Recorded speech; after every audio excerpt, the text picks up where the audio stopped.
Kade Mock, how are you, dude? Yeah, man. Let's reiterate everything we've said in the last 20 minutes. I know. Verbatim. I feel like we might have to. There was some good shit going on earlier. Well, there was the one that stuck in my head is that there's a story, dude, that you said come back to that one. Oh, because yeah. you love the story. I do love the story. Maybe we should build to it, though. I feel like on its own it's not contextualized properly. Well, what context do we need? I mean, your Kade Mock, aka Velocity Edakk. True. Legend of Speedrunners. Yeah. Not to be confused with speedrunning. Which everyone different. thinks whenever I tell them that they're like, oh cool, what game does he speedrun? I'm like, nah dude. Dude, who are you telling about this? Like sometimes I do when people like chat shit about our crew's gaming prowess and I'm like, dude, we got firepower. Dude, am I the anchor of the team here? Yeah. No, sometimes it's just like, because everyone plays video games now, so it's like, you'll go to someone's house and be playing like fucking Mortal Kombat or some shit, and they'll be like, isn't it crazy that there's like professional gamers and stuff? And I'm like, dude, I know them. Yeah, I don't know. I never really thought of myself as like pro, like esports, like League of Legends, sort of like on this massive stage, because I mean it was never sort of like that for me. It was sort of like, I compare it more to like the early days of like Rocket League competitive play, where it was sort of most of it's just ESL online, like right. But yeah, I mean back in the day, dude, I was sick. I'm getting there again now, but well, you said you were still in like top 5 basically. Yeah. So that's not that is there, dude. That's not I'm getting there. True, but it's like I can fall off quite a bit and still be able to beat like the majority of the player base. Like I feel like any pro would sort of be able to do. Like if you took, I don't know, pick a pro from like any scene. Like you take like Kronovi from Rocket League, like the early days of Rocket League. He was the first world champion of like that game. Like even now he's not like super amazing. He's still like at top level. I think he's in either a RLCS team or like a bubble team below that. Or you take like CS pros. I don't know much about CS, but like they still are able to beat like 99% of the player base. Yeah, well the thing with CS is like obviously there's like the in-game rank system, but then you notice like if they're not pro players, you'll get people who are at like the global elite rank or like face it level 10. Yeah. But then like the pros, because they're not playing in the matchmaking pool, they're playing against other pro teams to train and things, and like doing custom stuff to basically just to fast track getting better. Their actual ranks will go down to like they'll still be in like the top 10% of rank, like the top ranks, but then like it stops being a concern of being like being at the top level on the games term, you know what I mean? It's like they're on the top level in the real world, like the esports terms, you know? It's like a different thing. It definitely sort of gets to that point. I mean, I never really had that back in the day when I was like playing the game. I was basically just a ranked grinder who ended up for some reason being like super good, because my strategy back in the day, like when I was winning ESL and stuff like that, is I will pick a map that everybody hates and I will get really good at it. The unfamiliarity tactic. Yeah, and I would basically use like the fighting game strategy of like, I don't know how to play the matchup, and then I would just win off of, I don't know how to play the matchup, but for like every map in a row. By the end of sets, because for speedrunners it's ridiculous, like you play best of 15 because the maps are so short. Because it's a quick game, isn't it, as well? Yeah. Like I remember you playing it in Lewis's basement, what was that, like two Christmases ago or something? Yeah, probably. It wasn't last Christmas, because that was yeah, I don't know what we did. That was when Christmas. I walked home all the way to Road. Oh, was that from here? From Lewis's. Jesus Christ. Yeah, because I walked all the way to here with you from Lewis's. Oh yeah, you did. And then I walked all the way. And then you just kept going. Yeah. I was like, that is probably the only time in my life where I've walked home with someone and they've had to go further than I have. Yeah. Like, because normally I'm like ditch last person and be like, okay, time for another half an hour trek. I can't imagine you walk into fucking Road. Well, yeah, dude, that was me even when I lived like in Parklands and stuff. That was like, because I would walk like halfway with like Lawrence and Lewis and stuff like that. But But I guess that's sort of the same as what you had to do when you lived in Kingsthorpe. It's just like you just walk. Yeah, it's not that bad though. Like, it's one of those things you just get used to. You know what I mean? Because a lot of people are used to just like, oh, they live in Abington, they go to Abington Park, and then they go back, and it's like not a big thing. But if you live out further, then it's just like you get used to it basically, because the having to walk there to hang out is worth it. Yeah, you know what true. I mean? But yeah, so like, I don't remember what I was saying about like speedrunners and stuff. I basically use unfamiliarity and stuff to like win there. But like over the last, it's got to be like 4 years, because ESL was sort of like a late 2015, early 2016 thing. So I guess it's like 4 years minimum, where the meta has progressed in such a way that is like, you can't just win based off of unfamiliarity anymore, right? Because everyone is so good at like everything in the game. So like, the reason I'm talking about this is because of like the climb to get good again in 2020 is so much more difficult than just grinding ranked, and it sort of harkens back to like what you were saying about the CS pros, where they play custom games against other pro teams and stuff. That's essentially what I do these days, is that you have private Discord servers with top players, and you're like, yo, anyone want a 1v1, like, and people do that instead of climbing the leaderboard, because it's like it's completely pointless. Not completely pointless, but like kind of. Well, I think there's a point where the matchmaking meta separates from the competitive meta, and they become two different worlds entirely. Yeah. So it's, I mean, you know, it's like once you have separate tournaments where you're always playing against like the best of the best guys, it's like that's when it becomes two different worlds. You know, so yeah, I feel like what's sort of happened is that like ESL came before people were ready for ESL to come. Basically, like if people were playing, if ESL was a thing now, then I think that it would be able to, its longevity would definitely have more sticking power than what it did back in the day. Because people basically back in the day were like, well, I'm never going to win, so I'm not going to enter, which just kills the competitive scene. Yeah, which whose fault was that, Kade? I wonder why everyone thought they couldn't win. I wonder who could be responsible for that. To be fair, that was probably me. But then again, I have seen you lose. I've found some clips on YouTube. I actually had one with it. Like, I never have that type of shit recommended to me on YouTube. It wasn't even like, it was a while ago. Yeah. And it just recommended me one of your matches. So it was like doubly weird, because I'm like, why am I getting Speedrunners content? Yeah. And then doubly weird, why am I getting Speedrunners content from the one person I know? Yeah. And it was some match that you'd lost, and then you'd put a comment on it, and it was I've got to say, Kade, a little bit salty it seems. Oh, dude, I was You wrote a whole paragraph about.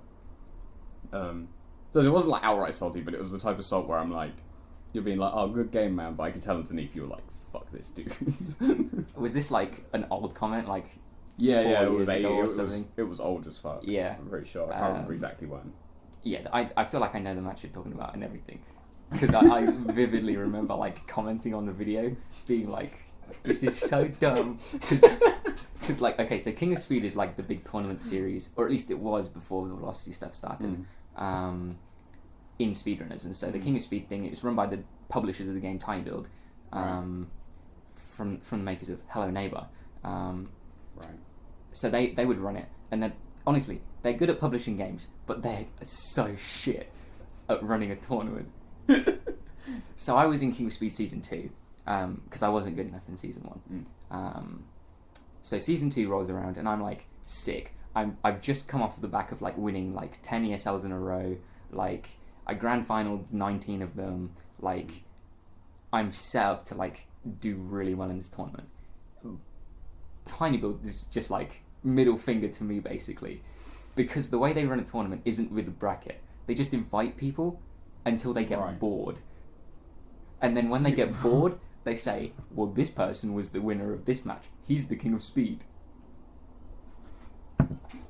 Wait, so it's just a bunch of matches and they just pick one? Yep. Because so it's like winner at least for Season 1 it was winner stays on, but for Season 2 it wasn't even winner stays on. It was just random matches. And then for like, there was like a winning streak of 3. So the guy that beat me also beat another guy and another guy. And I was like, and then TinyBuild got bored, and they were like, this guy's the King of Speed.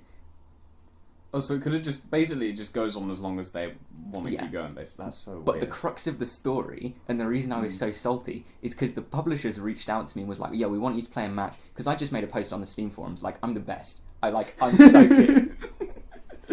Biggest mistake ever, right? But I was like, this was like maybe I was 15 or. No, I was 15, right? I was like, I'm the best. People are quitting. I'm the best. There's nobody that can beat me. Everyone that did beat me back in ESL has quit the game. They got bored. I'm the best. And that was the crux of the Steam post. And so the developers like reached out to me and they were like, yo, we want you to play in King of Speed. We think it'd be really entertaining. Because like people in the community know you. People want to see you play and like prove the message that you sent.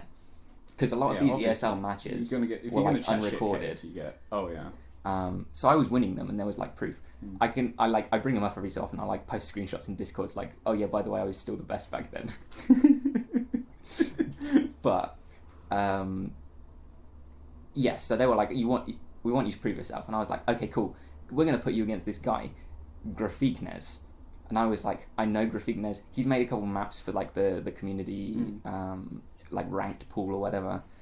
He's so shit at the game. I'm like, I'm easily going to win. Like, I'd beaten him in tournament in ESL before, like, a couple times. It's always sweeps. And I was like, sick, I'll play. And then, like, hours before the match is supposed to occur, the developers reach out again. Like, oh yeah, by the way, are you ready to play Desnamed? And I'm like, no.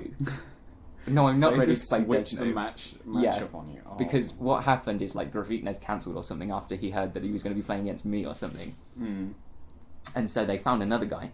This guy, who they got Desnamed, just happened to be the best player in Brazil, and probably the best player in the world.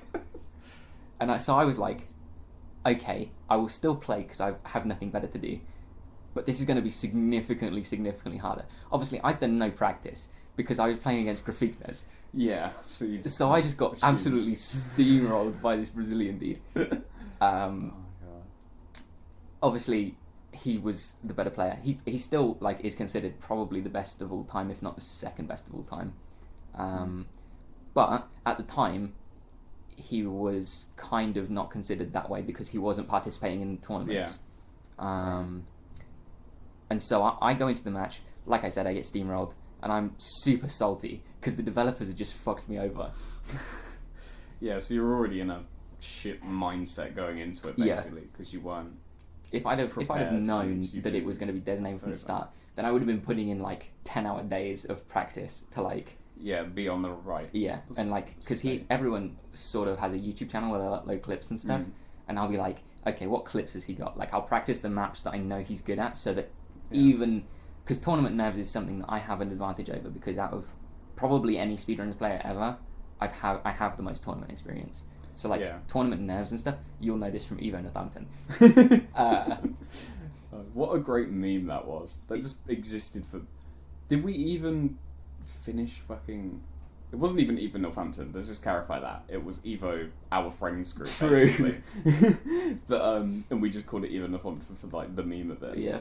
Did we even get past full seeding? No, because what happened is... Because we played, and then everyone just kept being like... Because it was one of those things where we wanted to do it online for when we could all get together and like drink and play, but getting everyone online to like watch the matches through Fightcade was a technical nightmare, and just I thought we were playing like we were seeding it. Oh yeah, we were seeding online. We were doing online because I remember being in my room, and I remember we played ours, and then because it was meant to be me versus you. We did round robin, didn't we? I can't even remember, but there was other ones because there was about 6 or 7 of us, maybe 8 of us. But just I don't even remember seeing any other match. It was just me and your match happened, and then we just couldn't get everyone online again to do the other ones. From my perspective, this is what happened, right? Is because Evo Northampton was because maybe we should explain because people won't understand. I guess it was basically just our friend group got together and we were like, everyone's good at a fighting game. We want to know who is the best at every fight game. Yeah, because we were all like the problem was it would be like, oh, I played loads of Ultra 4, Sam had played loads of Tekken, you'd played loads of like Melee, like, and then there'd be like, you know what I mean? Like everyone was playing a different game the most and shit, so we just picked like 6 or 7 games and said, we'll do a tournament in each one, and then just see who's and we like the shit. kept score. Like it was essentially like a Mario Kart Grand Prix where we awarded points for like coming first, second, and third, and whatever. Yeah. And then what we'd do is like tally the points up at the end, and like whoever had like the best average, I guess, was like the Something best. Like that was we the, spent goal. more time planning it than actually playing the game. Yeah. Probably that's where it all went wrong. Because the thing was that we didn't even get to like the brackets because we had to seed for it first. I feel like that was probably a dumb idea on my part because I was like, we have to seed it because everyone's going to just put Joe as the first seed for every game. Yeah, but the problem is we kind of knew for each one, like, because we were all individually, like, out of the 6 games, there was one of us who was, like, the best at each game. So, like, we kind of knew, for, like, first seed and probably second seed, we kind of, like, for, like, the first 4 players of each game, you could probably just tell who was going to be, maybe not, like, win or lose in the individuals, but, like, who should have been up there. It was, like, mainly, like, the other half of people who were, like, just there for, like, the meme, basically, from Movie Marathon, like, just friend group people who didn't really play but wanted to, like, get in on the action. And then I think... Do you know what the problem, dude, is? Me and you are too competitive. So I think we just drove everyone out, because, like, every other minute someone would recommend some way you could turn it into a drinking game, and then me and you would be like, fuck that, we gotta determine once and for all. And it was just like... And then also the problem is, I don't know, because... Obviously, it was one of those things where we wanted to do it in person, but I lived in Grendon, and it would have been like, can everyone get out to me and stay and get back and shit? And then the other option was like Lewis's, probably, and then also it was like another thing of like, it's a dick move to be like, hey Lewis, we've planned this big thing for loads of people, we're all coming to your house, and then Lewis would be like, fuck right off, like, you're not coming to mine. So I think that was, and then like, it must have been close to like A-levels, right? It would have been in A-levels because I wasn't. Was it like halfway through? It was like year 13 where everyone started to be like, oh, we have to take it seriously. Oh. So it may not have been like in the exam period, but it was like at the point where people were kind of like, we need to stop. We need to be mature adults and study for our exams and shit. I think it probably was like 2018 where everyone was sort of... Because I remember back in that time, like, dude, the NSB mentality is so crazy because, like, coming from KC and people being like, yo, I got, like, a C, this is sick. And everyone, like, in NSB being like, shit, I got 95. That's so bad. Yeah, it's so... Because you were doing the type of subjects as well that lent to those kids who were in, like, the top sets for everything. It's like, our group was kind of, like... So it was, like, the bottom half of top set, or, like... 50% down of top set, and then like the top half of the second set, so we're like in between the two, so we didn't get it as bad. But there was some people who were like that gnarly about it, where they'd be like, I got one question wrong, like fucking dad's gonna kill me and shit, and like time to fucking kill myself because I messed up carrying the 1 on the maths test and shit. It like got intense for some people. It's like, so that sort of mentality is like one that I'd never experienced before, apart from in like the previous year 12, because people took that like super seriously as well, even though it was just mocks. But I feel like does that happen at uni? Because I remember going into uni being like, it's going to be NSB plus, and then after like the first set of graded stuff, I was like, oh, at least for like the group of people that I know from like halls and stuff like that, it's not to the degree of what it was for like A-level maths, physics, whatever. Because uni people are just a lot more laid back. I feel like because everyone just comes from different schools, so everyone's got that different like culture, I guess, like school culture of like, do we revise? Is it cool to revise? Is it cool to get good grades? Is it stupid to like fail? And like for the majority of people, it's like, I want to get a good grade, but it's also like, but I really also want to go to a club this weekend. And so it's like it's that constant balance, whereas I'm not a clubber, so I literally just don't care. I'll clubber to the point where the first time I saw you after you started uni, you'd bought a chain wallet because you kept losing your wallet in clubs. Well, I mean, not a clubber. Nice try, Kate. Well, that's okay. So the reason that I have a chain is because I legitimately lost all of my keys in a club.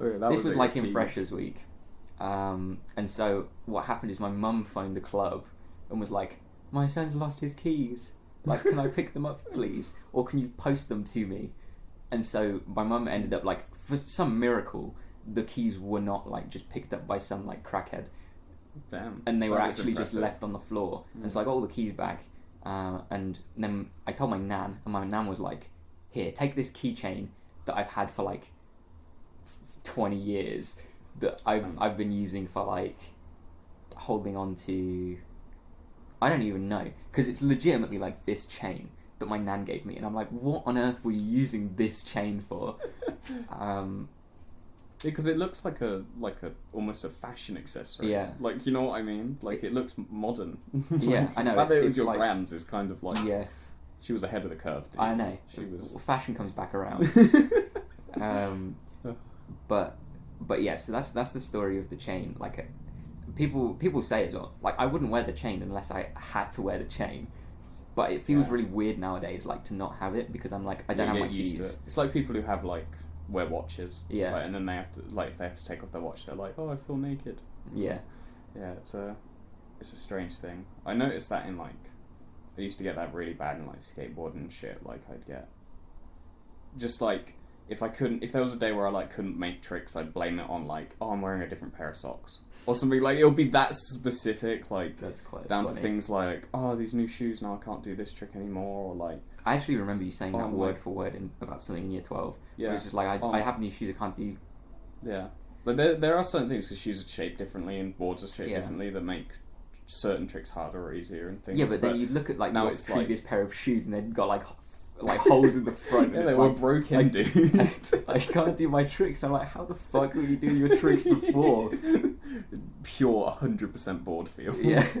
Yeah, it's but my big one when I was little, I used to have my, like, shoes tied up, like, as tight as possible. Otherwise I just was like, no, can't do it. My feet are sliding around in my shoes and shit. Yeah. Just, like, bullshit excuses, but it is, like, a real thing, like, other people get, like, with watches or, like, just changing shit up and stuff. It's like a... Yeah.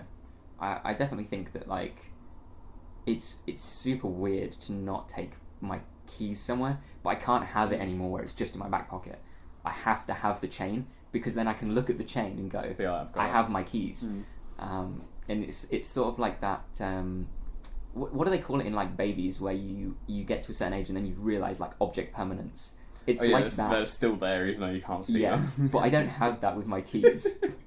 So you actually lost the ability to do that. I need to see the visible, like, symbol of the keys. I used to get, not gonna lie, I used to get that. It's the reason why I'm never gonna buy, like, wireless earphones. Because I used to, like, be listening to music in my phone, and then I'd walk through, like, a crowded area in, like, London or something and be like, oh shit, has my phone been stolen? And then I'd be like, wait a minute, then how's my music still playing? And be like, oh, I'm just done. But if I had wireless headphones, I'd constantly be like, has my phone been nicked? But the same question applies. Yeah, but still, they've got a little bit more distance, you know? Like, what if they'd just been nicked and, like, the feed's on the other side of the road, and you can still, like, it's still connected? You know what I mean? That's true. Like, it's totally stupid in every way, but, like... Yeah. I get what you mean. Yeah, people just have that sort of thing. What was the point of that? I have no clue, dude. It was me talking about how I'm not a clubber because of the grades, and you were like, "Oh yeah, not a clubber." Oh yeah, because I basically mocked you. Yeah, a good one.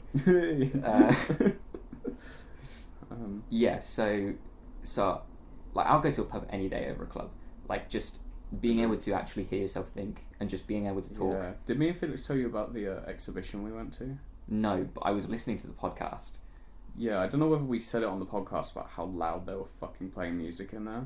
I don't think so. So it was like a building like this big, probably a bit, like, longer. Yeah. And they had, like, both walls with photos on them. They were all, like, music photos. It was cool. And then they had, like, a DJ set playing. And then I think they had live performances later on, but it got that packed that they all got kicked out basically because of, like, COVID and shit. Yeah. But me and Felix got there because it was like 1 o'clock till 9, and we got to London like 2ish, so we probably got there like 2:30 just to go check it out and whatever. Because I don't know why we went immediately, to be fair. But it was like we'll go check it out because it's like nearby, whatever, and then we can go skate and then come back when the vibe gets better. But we went in and it was like, oh, we're the only people here. So we're looking at photos, and then after a while you can't just stand looking at photos unless you want to look like you're, like, just stupid or like waiting to try something, you know. Yeah. So we try and talk to the people who's organised it, but literally like we've all got masks on obviously, but they're playing music through this DJ thing in like a small room that loud at like 2 PM that you just couldn't talk to them. So we're like, hey, can I buy one of your zines? And it's like, what? And I'm like, I want to buy some of them. And they're like, what? And then it's just like, fuck, man, I don't want to be here because it's just like, let's just fucking leave. Yeah, it's just like a nightmare. That's like exactly the same mentality that I have about clubs, where it's just like music's playing too loud. You try and order a drink in a club, and you like, even if you come out with no drink and you're completely sober, you wake up in the morning, your throat is so like scuffed that it's like. Yeah, Lawrence would always say that because he's like, we go clubbing and then just have to accept that you can't talk the next day because you have to just shout the whole time. It's so stupid. Like the payoff for going to a club, unless it's like an actual sick like artist set that you wanted to go see, then it just doesn't make any sense to like go ruin your voice, feel super hungover the next day, and be like, what happened? And everyone's like, I don't know, it was great. Yeah, my problem with clubs, it's like, oh, we'll go and then like, okay, next drink and then it will get good. Yeah. And it just never does. And then like that next drink and the next thing you know, you like wake up somewhere and you're like, well, okay. Yeah. That happens. That's that's the mentality, dude. You've hit the nail on the head again. Classic Joe. Like this just my friends, right, at uni. We invented a system, and it's the dumbest shit ever. Do you know the phrase like bevved? It's like a London thing, right? And my friend was like, okay, so but how many V's you put in bevved is how drunk you are. So you have to, and then people would start asking like, how many V's are you? I was like, bruh. Oh my god. And so people would go out on a night out and they're like, you have to be at least 2 V's, because if you're not 2 V's, then you're gonna have a shit time. 2 V's ain't that. Well, it depends of what. Well, what do you count? What do you count as a V? Does that mean like units or? No. Like, V's is there a was like slur? How much you slur the word bevved? Oh shit. Okay, so I thought it like constituted like 1 drink equals 1 V. Okay. No. Okay. Yeah. So this one V is like 2 or 3 drinks, and then 2 V's is like 6 or 7 drinks. Classic. And then 3 V's is please go home. You're making everyone else have a shit time. Oh my god. Yeah, it's just that weird. It's that weird thing though, where it's like, do you know what the problem is? It's because our group is not like super loud, if you know what I mean. Like, we're loudmouths, but like we're not gonna like shout and call attention to ourselves. So I think the idea of being like us, if we went out as a group, and then you have like a club blasting music, and it's like, nah, we want to sit in the corner and like chat shit. You know what I mean? Yeah. So it's like, I feel, because everyone in our group's like 100% pubs over clubs, or just go to someone's house and get drunk. Because it's like, I think the problem is all we want to do is rip each other apart. Like, at the end of the day, is we just want to be mean to each other. We're all like crabs in buckets that won't let anyone escape. Exactly, you know what I mean? As like clubs, it's like, what are we gonna do? Dance? Yeah, imagine. Yeah, it's like everyone else brings their phone out to film the dude dancing. Like, yeah, that's exactly what would happen if we went to a club, and then it would be like Lawrence, like, come on guys, you gotta have fun, and then Lawrence would dance. We'd film Lawrence dancing, and then just meme on Lawrence for the rest of time. So it's like, that's why clubs aren't worth it. Yeah. It's a thin line between like doing dumb shit and everyone finding it funny, and doing dumb shit and then getting made fun of it for the rest of eternity. Yeah, it's I don't even know where that line is half the time, because it's like you have to have that you have to be able to be like, no, I'm doing it because it's funny. But you have to make sure people realise that before you do it. Yeah. Without saying that it's funny, because if you say like, guys, actually no. I feel like there's an irony aspect to that as well, because I think like there's certain people that could get away with, no, this is funny, and then doing it, and then everyone finding it hilarious. Well, the thing was, I said like, oh, you can't say it's funny, but when we were at Bude and we were trying, like, people were trying to get to sleep and people kept fucking talking, so everyone kept being like, oh, shut the fuck up, like constantly. And then one point, it'd been silent for me, like after finally everyone calmed down and shut up, it was like, peace. And then Lewis was like, no, wait guys, this one's funny. And then that was like the funniest thing that happened for the whole week. I can't even remember what he said, but just the idea that he just like waited until we tried for like ages to get people to shut up, and then Lewis is the one that's like, no, fuck you, we're gonna all start talking again. And it was like, oh my god, that's funny. Dude, I wish I was in your guys' Bude group. Were you not? Yeah, because we didn't know you then. Because it was like you'd only just turned up, so no one knew anyone. Yeah, I was in a different group, like all the way down the hall, and you guys were on the like N room. Now it's even better. Yeah, so yeah, I was just in a room down the hall. I was with like Emad and Eamon at that time. Oh yeah. Which is cool, to be fair, because I'm still friends with Eamon now. Like he goes to Nottingham and stuff. But I haven't talked to like the rest of them in ages. Like I was in Jake Fountain's room. But like the last time I saw Jake Fountain was like that time when we were in the APH. Yeah, that was the last time I saw Jake Fountain as well. I forget that he was there the whole time, but I'd like never see him. Ever. Yeah. He'd be like just pop into an existence for a while and then never see him again. I get so confused when I see Jake Fountain, because I feel like I have like a weird mental like thing in my head about like is because he's like Prime Minister, or at least in sixth form he was like, dude, I'm gonna be Prime Minister. But then he's like a super like raver now or something, isn't he? Yeah, the thing was, he always got memed on because people were like, oh, he's going to be the next Boris Johnson or whatever, and there was the picture. Did you ever see the photo of him with Boris Johnson, shaking his hand? But it was like the funniest thing. But I'm still, from like actually talking to it, I'm not sure whether it was just like an act, like a bit he was doing. He took it as far as he could. You know what I mean? Because like when you meet him, he's not like a dickhead or anything. Yeah, he's a nice guy. And he doesn't really.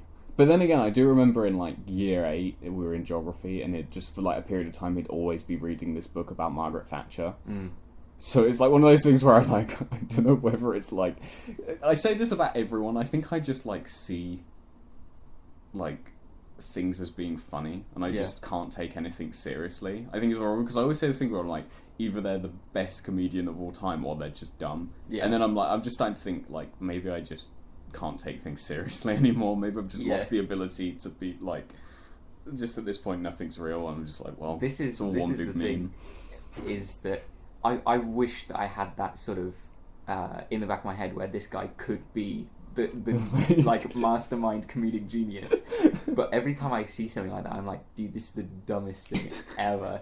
Like this because in my mind there's no possibility that this guy is doing that deliberately. Well, yeah, but here's the thing. I think that's the NSB thing as well. I think being around just boys for 5 years, where everything was like a joke for 5 years, like that's the thing. Like boys, like so it just ingrained in me. Like it was a real sort of culture shock. Like sixth form, where there's people who are very serious and not like don't treat the hours between 1 and 2 o'clock, also known as lunchtime, as just an hour to laugh at shit. Yeah, like people who sit there and be serious, and it's like, oh, okay, I guess. Yeah, that was a big thing in the sixth form actually. Like, I guess it probably wasn't as big of a shock for me coming from like a different school and stuff. In fact, it's quite similar, to be fair. A lot of the other groups that would sort of hang around in the concourse and stuff reminded me a lot of like Casey and just people just sort of hanging around and like talking about like semi-serious stuff / gossip, and we kind of did that, but it was always under a different like, I think the context, I guess. The problem is, even if we were talking about something serious, it was always like, who's cracking the next joke? Yeah. Like, it didn't matter what it was like interspersed with jokes in between. That was the funniest thing as well, because like there would be multiple times every single day where multiple people would think of the same joke at the same time. And then you'd like look at the table and everyone would lock eyes and be like, I'm gonna say it first.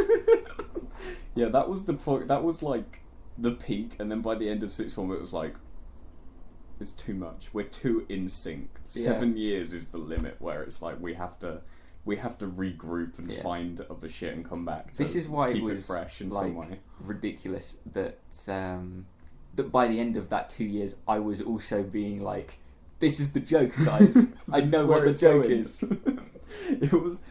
It was like, I guess it's like inside jokes, but it was beyond that, because it was like you say, no, like someone would say something, then everyone else would look at each other like, yeah, it's coming. Like, I feel like by the end of it, there was probably like, in fact, I remember specific instances of like Lewis specifically being like, you guys all know where the joke is. Like, I'm not going to say it. Yeah, he just like couldn't be bothered anymore. Like, that's why it was so weird when you all accidentally all signed up to go to Nottingham. Yeah, that was weird. Because it was unplanned, but it was just like every single person, and then it was like, oh, well, that's a bit weird. The offer was too good to be fair. Like the offering grades were like pretty low for a Russell Group university. It was, yeah. And so I feel like it's a good distance as well. Yeah. It seems like a lot of NSB students go to Nottingham. Yeah, that is seems true. the main. There's a ridiculous amount, like not just Nottingham but Trent as well. Like, but yeah, like the offering grades were pretty low. And so you like we were talking about earlier, like Lewis was like pretty set on going there. Lawrence was pretty set on going there. Well, that was the funny thing, because Lawrence was set on going there because he was like, oh, I can't wait to go to Nottingham and then like meet new people and stuff. And then all of you kind of were like, when are we going to tell him that we're all... Like, literally, Lawrence would go round like classroom and shit with me like, oh, so what uni are you going to and stuff? And they're like, oh, we're going to Nottingham. And then he'd just be like in their face like, for fuck's sake, like, why is everyone going to Nottingham? Like, to people he'd barely know who would just be like, does Lawrence really not like you that much? Like, he'd just be like, God, it's so annoying that everyone's going to the same fucking uni. That's so funny. But then, to be fair, he's accomplished his goal. Like, throughout first year, he sort of hung out a little bit more. But through second year, I think I hung out with him one time. Like, I really didn't see Lawrence too much. And I see Nathaniel quite a lot, but he's on the same course. But then there's stuff like David Abruzia is in my course.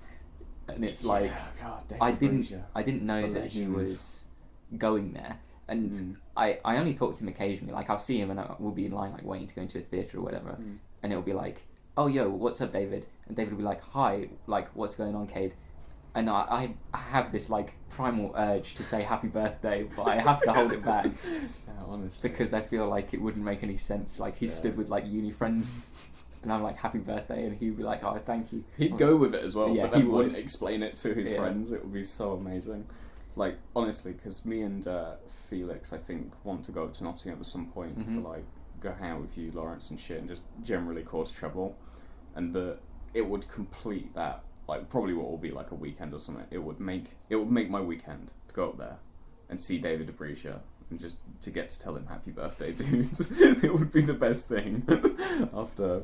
like 3 years of not even talking to him at all, and like that would be like the whole communication. Just happy birthday, Dave, and he'd be like, thanks, man. I don't know, dude. I think a Nottingham like trip would be pretty good. I have absolutely no idea what we'd. I know there's some sick skate parks, but I literally haven't been. I've been in Nottingham for like 2 years. I haven't been to any of them. That's the thing that like gets me. Like even Felix, when he went to London, like he didn't. Until like I was going down there, he like I don't think he skated that much in his first year. Like he'd occasionally like roll through South Bank because he was at South Bank Uni, so it was like his route there. But then like when I was going up there with him, we found like Hopking and shit and was skating. Like it's like I don't know. It's unis are like a lot of people went to uni and like it's kind of a sad thing because I feel like when you go to uni in a different place that you don't really know, you tend to get locked into like what the uni wants you to look at. So for the Northampton, like if you're a student who's coming to Northampton, the experience is Waterside campus, platform, MBs, and then maybe you find Weatherspoons because someone's like, oh, like once you've run out of money at platform, it's like, well, guess we'll have to just bear with spoons for the time being until we get our next Maitland zone through. So it's like 4 things, and then people don't. Because I was really surprised when I started, and then I was like going to Radlands and stuff. It didn't seem to me that there's many people who come to uni here and then like skate Radlands, despite it being like across the roads. You know what I mean? Yeah, that is weird when it's so close. That like I always thought it would be like a thing where there'd be people who are like, yeah, we'll start uni and we're like skating Radlands. But I've seen like skaters around the uni and stuff, and I'm like, what's going on, guys? Like, you gonna come hang or no? Okay. To be fair, that's like pretty much exactly what it is. Like the uni just like pushes certain things super hard. Like I don't know whether like Northampton does this, but Nottingham, it's like sports societies, so you just have to do something like that. Like there's loads of them, but the problem is that they're all like break the bank expensive for like 1 semester, and so like the gym membership is like £200, And so I bought that in first year. I was like, dude, I'm never doing this again. The only reason I bought it was because I was on campus as well. And then I go into second year, and there's like a community centre, like, for charity gym, and it's like £10 a month, like, no contract. And I'm like, this is so sick. It's like more than half the amount cheaper. Plus, like, it's so not busy because nobody wants to do it because everyone's going to, like, the one the uni pushed. Yeah, that's the thing. Well, to be fair, it's like unis are businesses, so they're trying to promote things that are going to make them some fucking revenue. But the problem is, it's like people like my favourite Instagram page ever, which I think I've shown you, is the Uni Confessions page. Yeah. And it's basically just like every day there'll be 5 posts of people bitching that there's nothing here, but they're very clearly like never left their flat or something.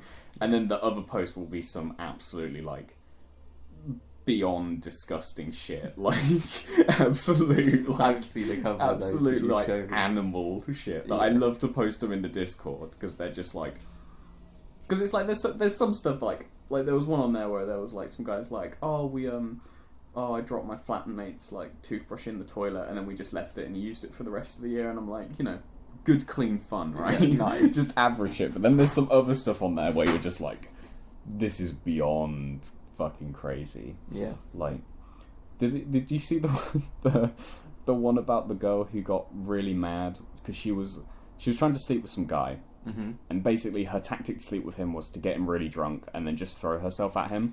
Yeah. And this absolute alpha was just like, nah, I don't care that you're trying to like essentially get me drunk and like, like date rape. Yeah, essentially date rape me, and he's like, "Now I'm going to bed." So her response to that was to it's so disgusting. I don't even know if I want to say it.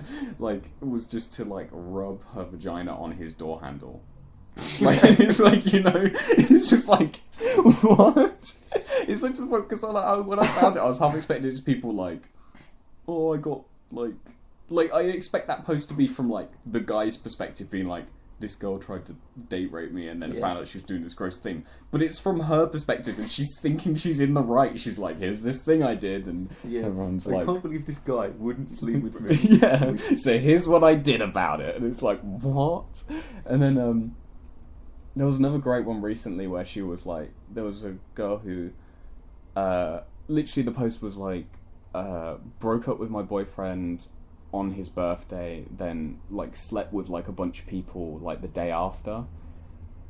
I don't want to misquote it because it's like bad. Wait, I'll see if I can find it. Yeah. But basically, she slept with a bunch of people, got the clap, and then she's like, anyone want a new friend? I'll try and find it because it was the type of shit where I'll talk about putting your best foot forward, honestly. Oh, my phone's messing up.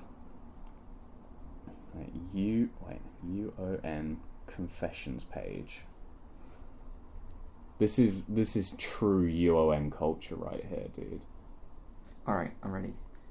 I just remembered that I have to let my mum know where I went because I literally left the house without telling anyone. I talked to her this morning, right, because I was going to try and get a lift to Kingston. I think I told you about this, but to recount, I was going to get a lift this morning, right, because this was the most poorly organised thing in the world. Like, we had this organised weeks in advance, and then there was nothing. Like, there was just no contact for like 10 days.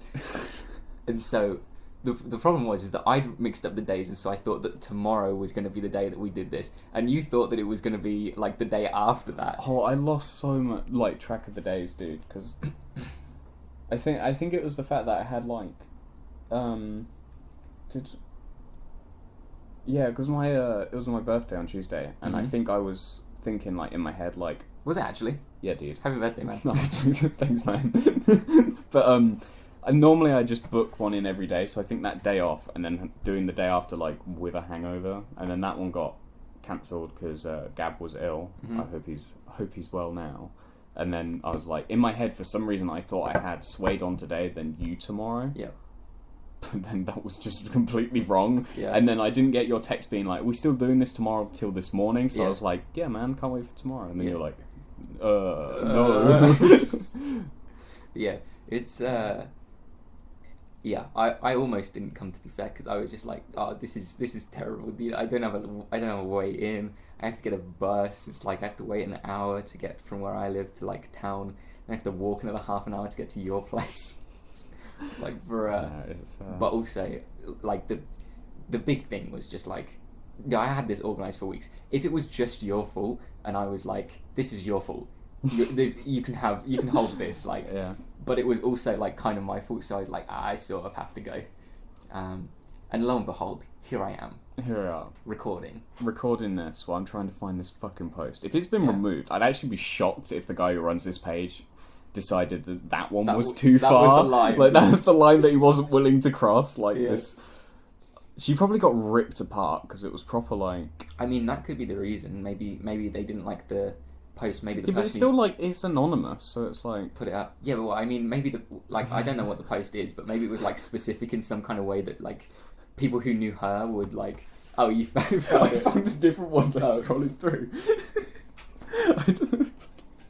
I don't even know if I want to say that out loud, because it's so, like...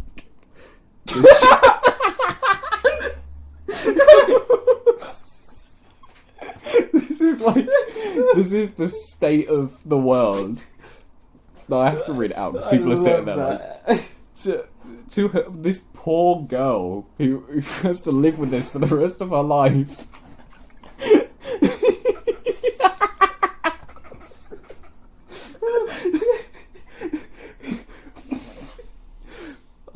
I have to say it, don't I? Yeah. I can't. Yeah.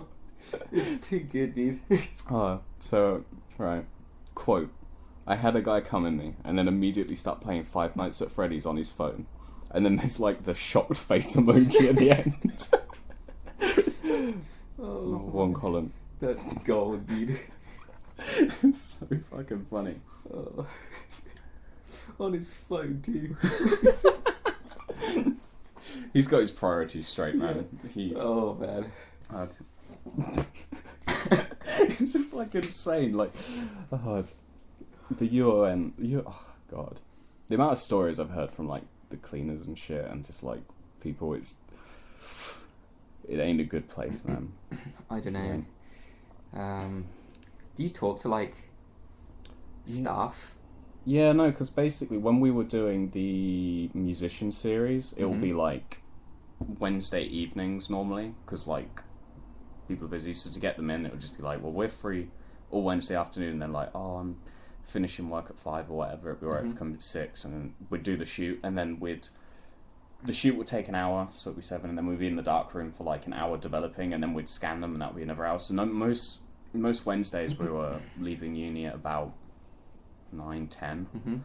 So, and at that point it was just like the cleaner was doing her rounds, and it basically, because no one fucking there, she'd walk around, check everything, and be like, here I am again. Like, there's, there was like one Kit Kat bar in the whole campus, you know what I mean? So she'd just like chat with us sometimes. Oh yeah.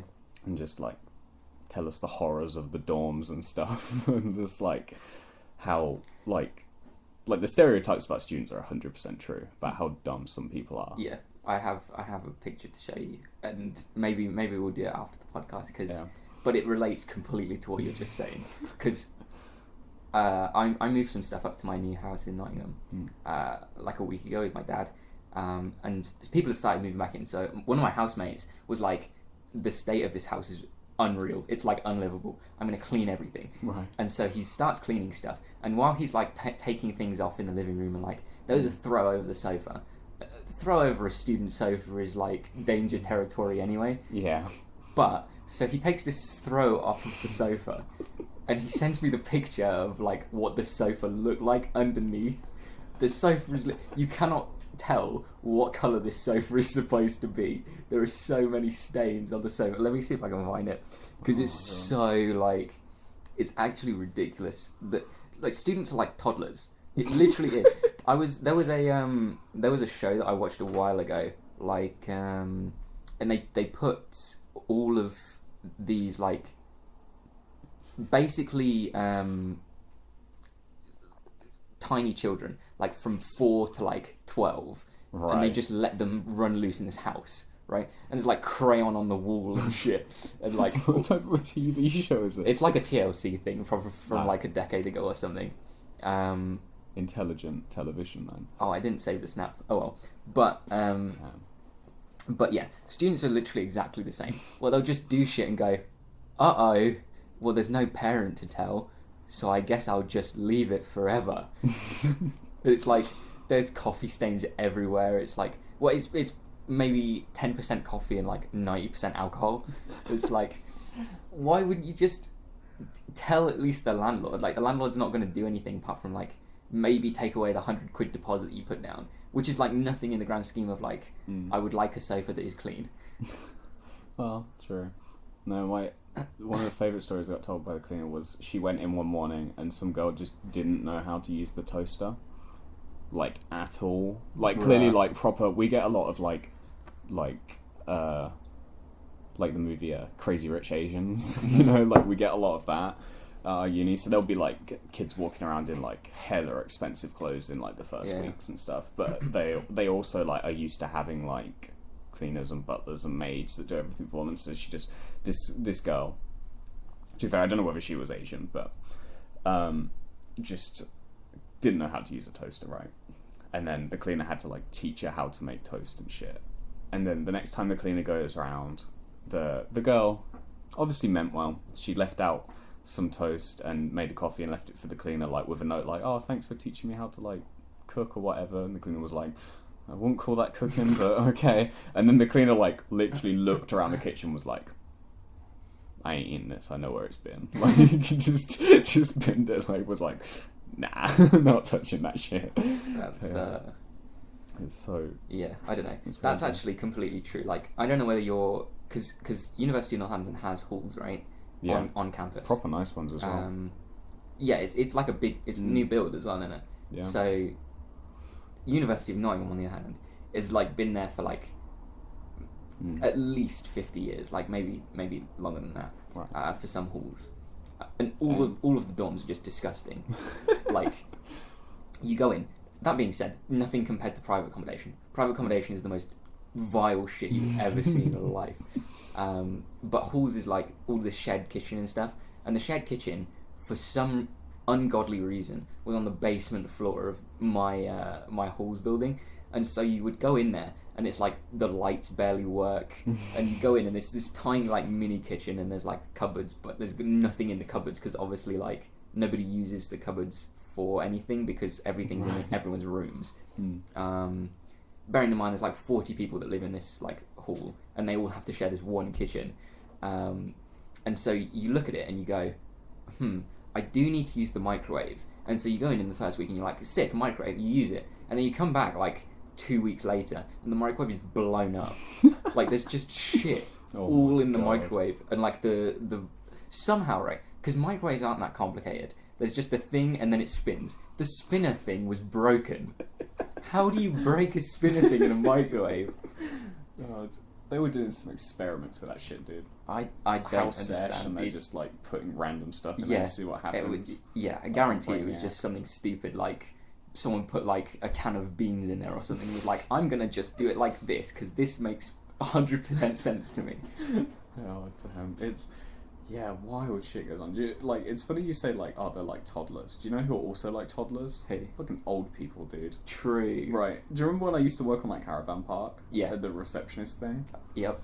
Oh my god. So like you said earlier, uni students being like, there's no parents around, so I just won't tell anyone. Old people are like, there's no parents around, so we'll go tell fucking me in the reception. Yeah. We had there was these two old grannies, right? Mm-hmm. And they were constantly at war. Like honestly, and at one morning where it was like, her dog's like shitting on my garden. I'm like, fine, whatever. Don't know what you expect me to do, because all I do is take money for like gas bottles and stuff. So I have to like call the groundskeeper and be like, can you go do something about it? And he's like, this woman's like, dog shit. Yeah, and I guess he talks to the other woman, and then the other woman comes in like not long later. Like, apparently the first woman had basically picked up the shit, bagged it, and then put the bags on the other woman's lawn, like gave it back. So she's complaining about this now. I'm like, God fucking damn it. And then all throughout it, they're like complaining about this bench. Right. Like, what the fuck is going on with this bench? But yeah. And then one fucking week it happens where the lady went and sat on the bench, and it just like collapsed. It was like this old ass bench, apparently. This is like Red vs Blue Granny edition. Oh, 100%, it's crazy. She comes in like, oh, my fucking bench just fell apart, what are you going to do about it? And they're like, then I'm like, I don't know, the boss comes out, he's like, look, we told you when we put it up, like, memorial benches are none of our business. Yeah. Because we can't put them up. So I'm like, oh shit, it was memorial bench, okay. And she's like, what? And he's like, you've got to maintain it yourself. And I'm like, who's it memorial for? And he's like, well, it's her, like, husband. But the thing is, the other one, like, apparently the first couple, like, split up, and then he got with the other old lady. So they're, like, still, like, beefing over this old man. Dude. But then the girl who fell through the fence was like, I saw her the other morning with a saw, like, hacking away the legs, like, weakening it, because she knew I goes... Yeah, literally, like, accused her of this shit. Like, accused her of going out and weakening the bench, so when the lady sat on it, she'd fall through. It's like, that's what so the funny. hell? It just went on for ages until they're in front of me just, like, squabbling and shit, and it was just, like... It got to the point where the guy was like, look, if you don't, like, squash this fucking beef, we're going to kick you off the caravan park. Because it got to the point where other people would come in and be like, oh, they're like shouting at each other, and be like, oh, who's shouting at each other? And they'd be like, it was like these two caravans, it was like 3 and 4 fucking Oak Tree Drive or something, and every time you'd be like, fuck, that is a number I never want to hear ever again. It was like, oh my god, these two fucking old people. Yeah. And then, God, I think, what was there was another time where they have like, you know, like alarms, like, every year they have to pay 50 quid to have their alarms, like, just to have them, basically. Right, but they don't. We have to be like, you should have it, but we can't force you to have it because it, like, for like insurance reasons or whatever. Yeah. And this one man comes in and, like, I had a list of people who, like, hadn't paid or whatever. I had to check. I'm like, oh, you haven't, you know, done your alarm. And he's like, well, I never use it. Like, I don't see that point in paying it because I never bother with it. And there's no. I'm like, okay, I can put you on the, like, deactivation list, like, get it uninstalled or whatever. He's like, yeah, that's fine. Next week, because I work, like, the weekends or whatever, this woman comes in, she's like, why have people turned up to, like, deactivate our alarm? And I'm like, well, you haven't, like, paid for it, like, that, you know, it's like, she's like, yeah, but I was going to come in and pay for it this week, it's not the deadline yet. And then we're, like, looking at the number, I'm like, oh no, your husband came in and said, like, you wanted it deactivated. And she's like, well, I don't want it deactivated. And he said, he was like, why would you let him, why? And I'm like, well, he said he didn't use it, and she's like, yeah, because I'm the one who fucking does it every time we walk out. So it's like they leave together and she does it and he just obviously doesn't notice and he's just like, this is object permanence all over again. It's like, wow. Well, I guess we never use it. Yeah, so it's like cancelling, she paid for we it. Also don't use the door.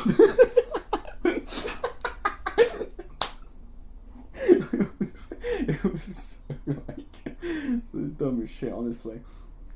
But yeah, just all people are terrible. I think that's the thing. It's like, it's just ridiculous when I sit there thinking back on it. Like, it was so stupid. Like, what was the point? I don't know, man. Shit. I feel like people in general are just capable of that. Like, just dumb shit. Just at all ages. It's just like 100%. I don't know. It probably comes from, like, just being an acceptable human at, like, a young age. Like, you have to learn this shit, like, early so that you're not a complete dick when you get older. Yeah, it's a weird thing. And then you go to somewhere else and, like, what you are is not on that level. Because I guarantee there's places we'd go and we'd be considered complete dickheads. I mean, there's been multiple places where we have been and been considered complete dickheads, to be fair. True. Namely, most other tables that weren't ours in the sixth form lunch pilgrimages. But you just had to. They were the worst times, dude. I actually hated because there were times, and I don't know whether you remember this as well, but it's like either free periods where, like, people went around, or, like, there were just times where everyone would get ill at the same time, and that did happen. And then you would end up sitting at a different weird, table. To be honest. Yeah, it was weird.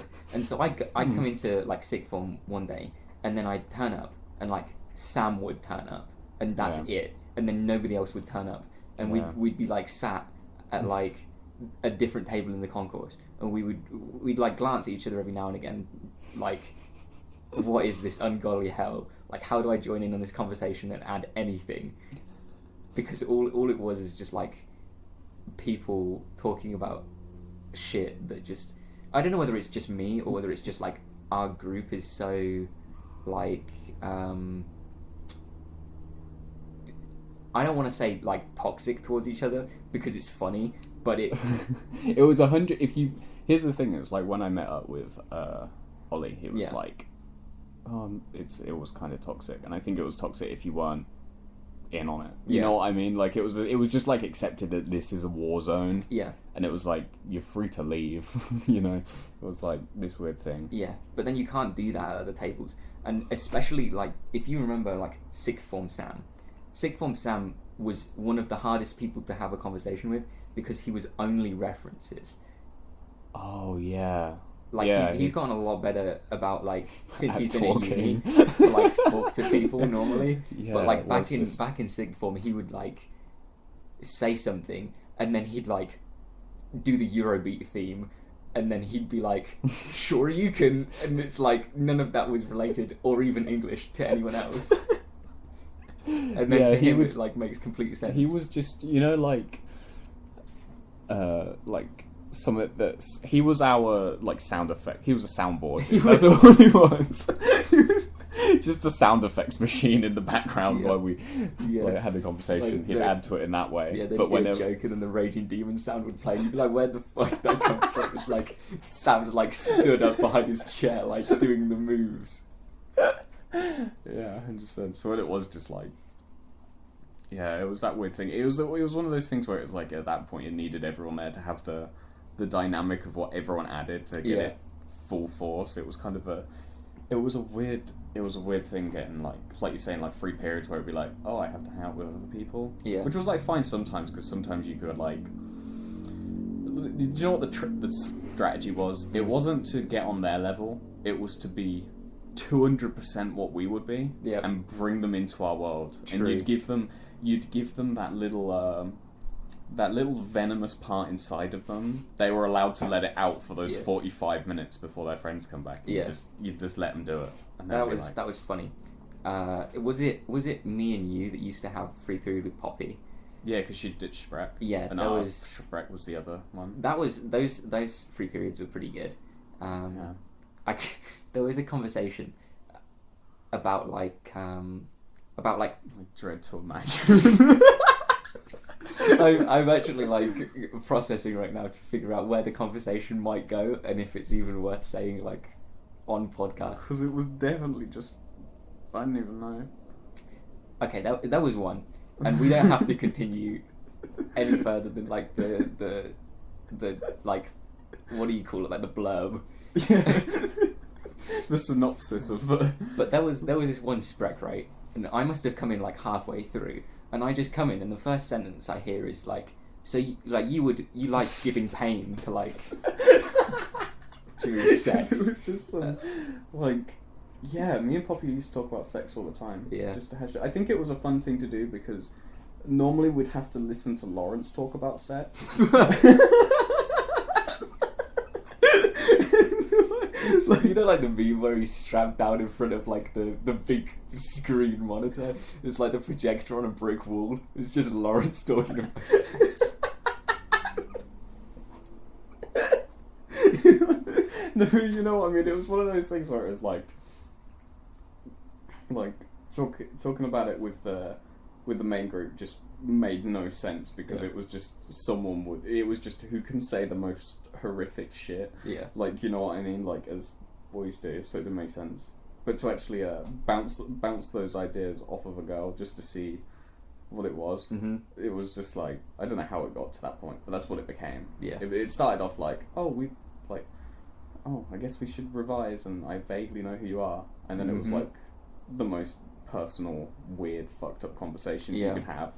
But on a level where it was like at the end we'd just be like, okay, cool, see you later. Yeah. Who cares? Yeah. That was fun. It's almost like anonymous at that point because obviously we knew Poppy, but we'd see her so rarely that it was like and like she didn't care enough to like tell other people about it because we didn't really matter that much in the whole sphere of like gossip. So what would happen is that it was just like this what do they call like the AA meetings, like and so people would just talk about shit and then nobody would ever mention it ever again.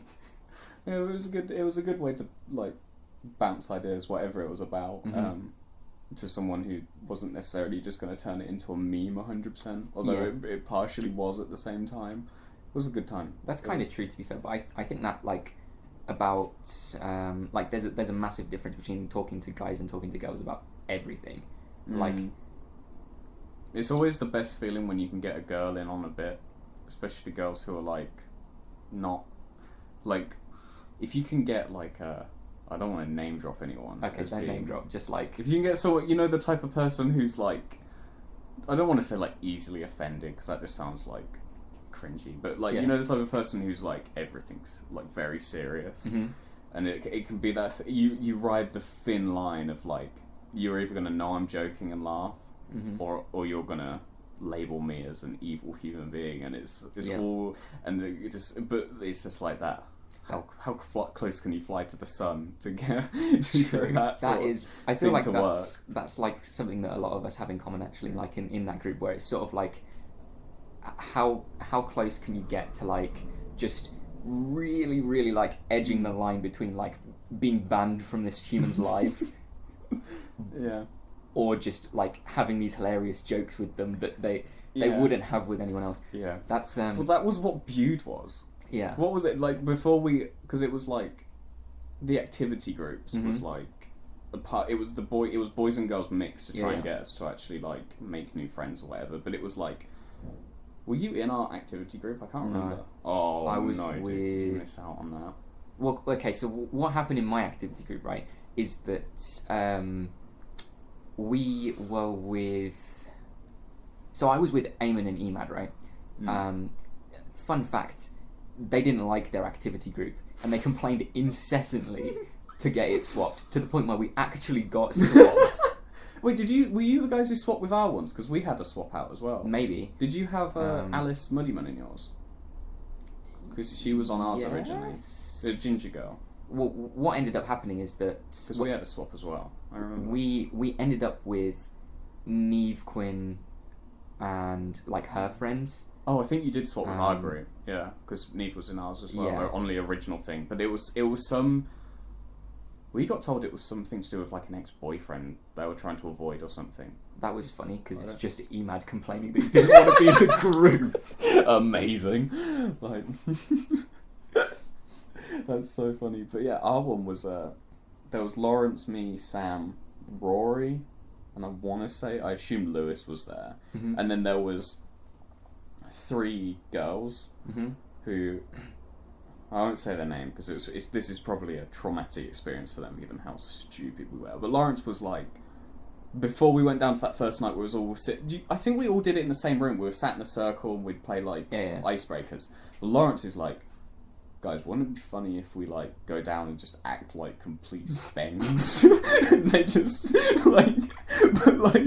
and we were like, yeah, I guess that would be kind of funny. But the problem is, Lawrence took it way further than anyone else, to the point where it seemed like, I don't even know, like, you know, like, we were just acting like normal people, like, cracking the occasional joke or whatever, like, tone setting, you know. Lawrence, on the other hand, was just no bars hold, like, just out there, crazy.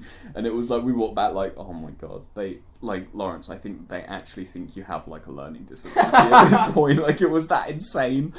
And then, but yeah, through the week there was like a load of memes, like there was like that hype noise that popped up that me and Alexi started, where we'd just be like, bah! Like randomly, just to be like, oh, we're gonna do it, boys, bah! And then so we're walking through this Cornish town, screaming bah at the top of our lungs, like for no reason. And then me and Sam had the points game as well. Oh, what was the points where game? It was just like, who can get...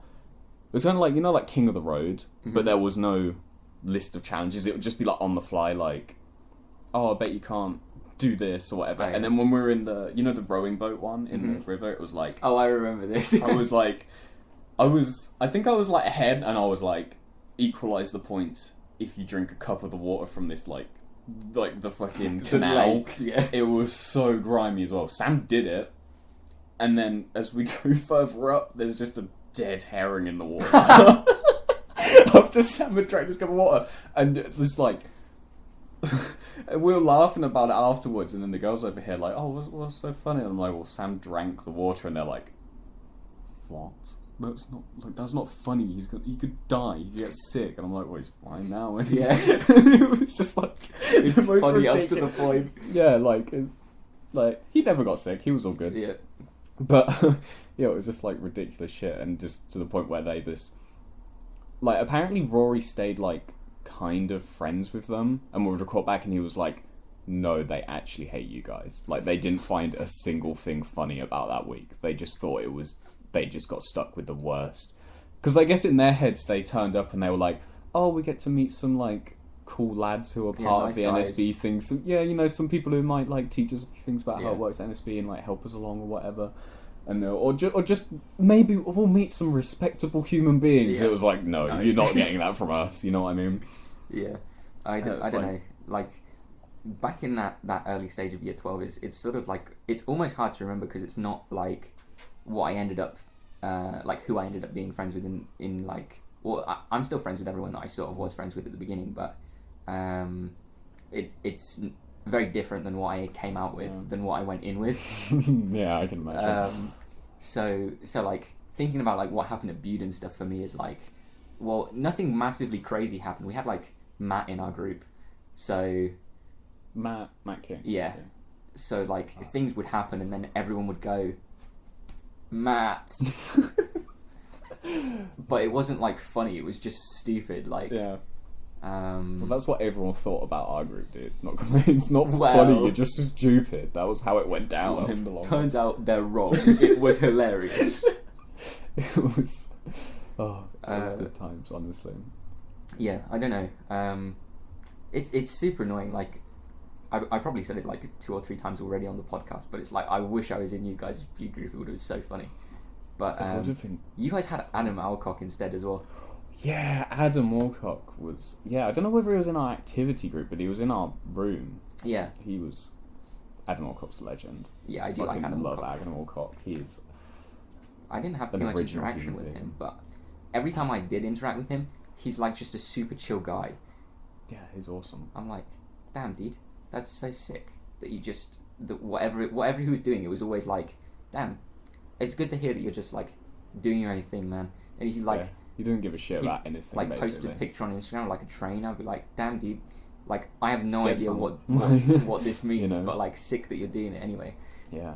He's a fucking sick photographer as well. He was, like...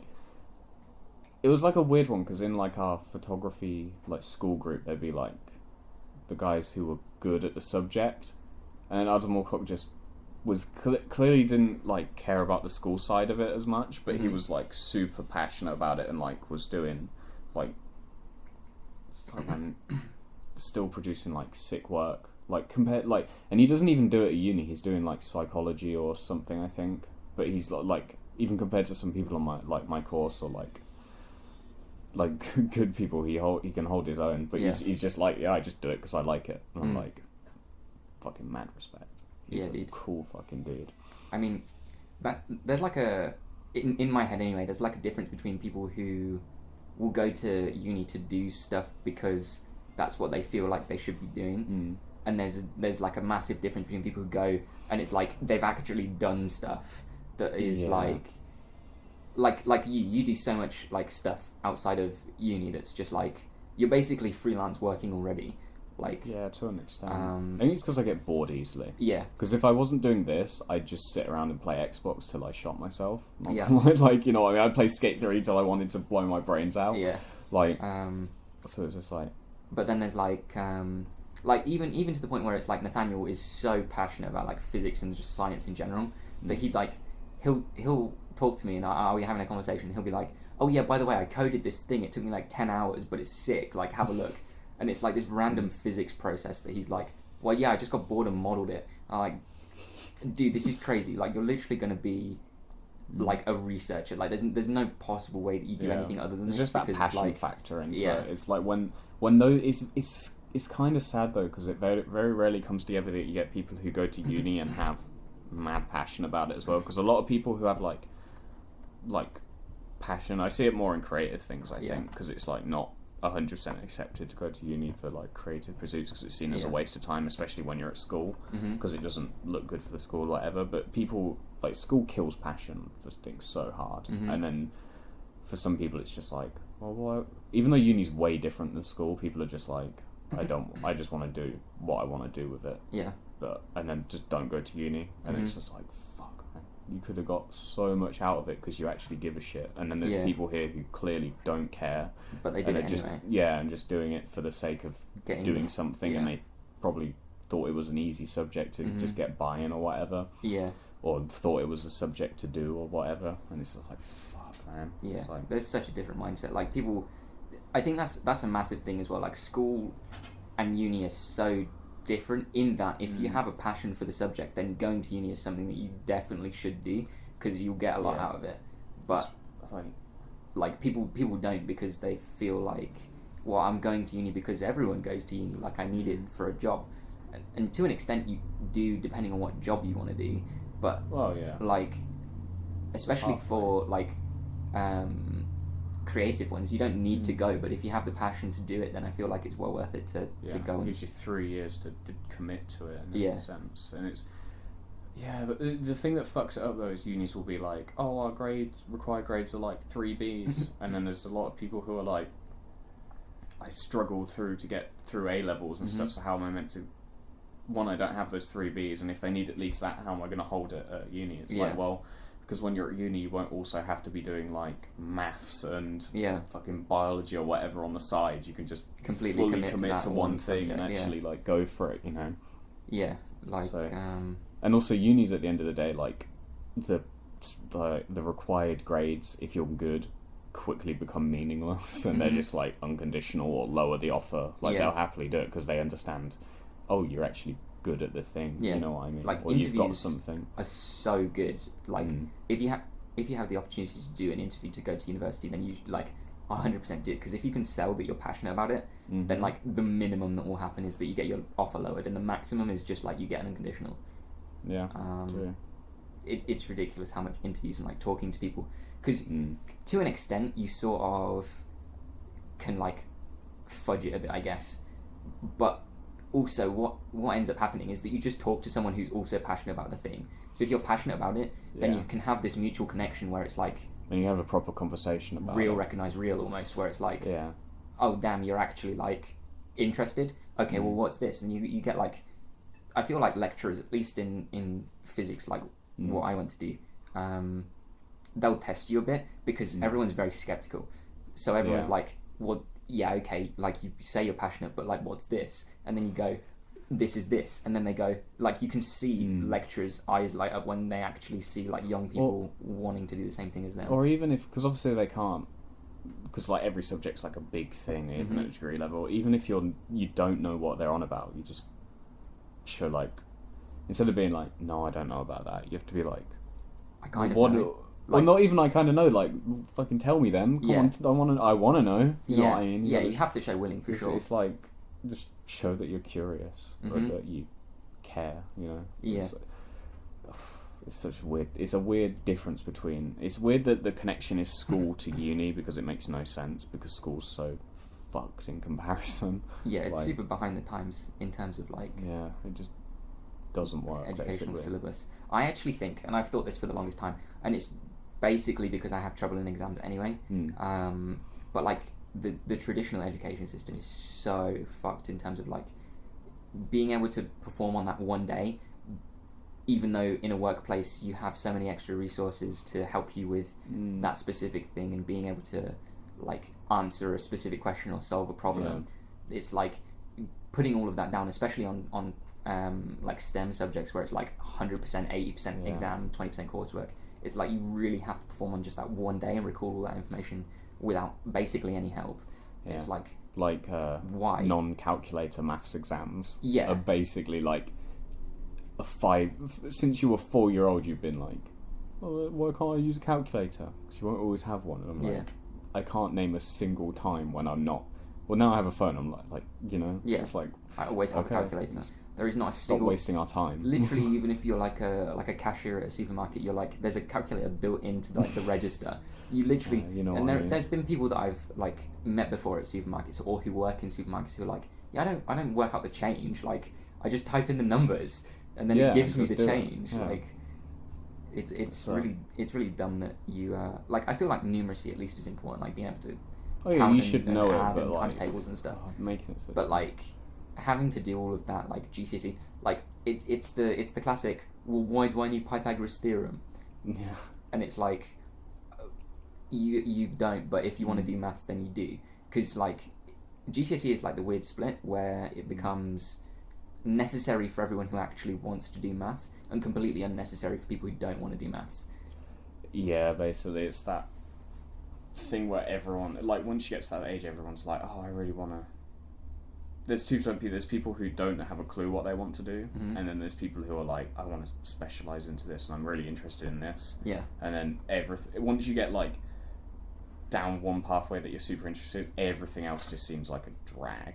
You know what I mean? And it's the other thing about like you say about having to like put it all out in that 45 minutes in like exam context. GCSE, like sometimes you had like 2 or 3 exams in the day, so you go from maths exam to an English exam and then a science exam. Your mind's bouncing around like crazy, and it's like you have to hold so much information in your head. It's not fair. Yeah. Like to be able to expect, especially like 16-year-olds. Some people aren't even 16 yet in GCSE. Some people are 15. Yeah, true. To be able to expect them to hold in information about multiple subjects, to be able to get like a fucking letter. Yeah. That is meant to dictate the rest of their life. It literally doesn't. At least from their perspective. You know? Yeah, everyone super sells GCSEs as if they're like super important. But do you remember the one in the... I don't know whether you ever went to the Crix building when you were at NSP, but I remember in one, somewhere around there, and I'm not sure whether it was still there during A-levels, but I remember it being there, at least in the early days of NSP, there was one in a... might have been in a Spanish classroom or just on like an office door or something, and it was like... It sounds memed here, but it was fully like... One picture was like a guy like flipping burgers, and the other one was like a Lamborghini and shit, and it was like, well, do well in your GCSE Spanish exam and you can have the Lamborghini, but if not, you're gonna work at McDonald's. And it was like, that's super funny. Dude? It was like the weirdest. That would be ever. A great advert. I hope that like you hire like a fake billionaire, and he's like, I got an A on my maths GCSE. Now look where I am. Yeah, that was also the weird thing. Like NSP, sometimes they would bring in like guest speakers to like try and inspire us, but it would always sort of backfire because all of them would be like, "Yeah, just try hard," but to be honest, it doesn't really matter. And you see all the teachers be like, "No, that's not what you were meant to say." Like, oh my god, like, and it was just like, oh, yeah, it's all. It's kind of hard though, because if you say to a 15, 16-year-old like it's not that important, you don't really need to try that hard, then every single one of them is going home to play Fortnite and then not revising. Yeah, but you of all people should realise the value in going home playing video games, dude. True. To get us back on track after that. Massive like an hour and a half tangent about how stupid we are. Speedrunners. Oh, that's story. Yeah, the story, dude. Yeah. Okay, so obviously I run tournaments these days. I would love to compete, but I can't because there's no tournaments unless I run the tournaments. Classic. So I feel like priorities straight, get the scene stable, then compete. Because if I just skip to competing, then there's nothing to compete in. Yeah. So anyway, the reason that any of this velocity stuff exists in the first place is when I came back to the game. So I took a break in like 2018 through like A-levels basically. Yeah, I feel like A-levels for a lot of people were like a break of whatever you're passionate about. Because me and Felix like didn't skate through that period either for whatever reason. Yeah, so like I was revising hella and just doing school. But then I came back in 2019. There was like a Christmas tournament, and so it was the first tournament I'd competed in like 2 years. I think the last one I'd done was like 2017 or something. And so I competed in it. But the rules were stupid, right? What happened, right, is that it was advertised in the like, we call it the main Speedrunners Discord because it's like the big one that the developers advertise and stuff. And one of the top players is like the owner of the server. That's a completely different story to how he got to be the owner and not the developers. Right. But he was the owner. He's also the one organising the tournament. And so I go onto the tournament like sub Discord channel, and I'm like reading through these rules. One page of rules in like font 16. It literally looks like you know what you would do to like fudge your homework, and you'd like yeah. The font isn't bigger. It literally was that, and so it was like no harassment, no cheating, have fun, like. And so I was like, okay, these rules are completely stupid. And so I messaged the admin guy. You're like, no harassment. Well, that's the whole point. These rules are bullshit. Well, okay, so the main problem that I had with the rules was that they were completely non-specific. Right. Yeah. So that all of the rules were just completely like admin decision. And the problem is that the admins hate me.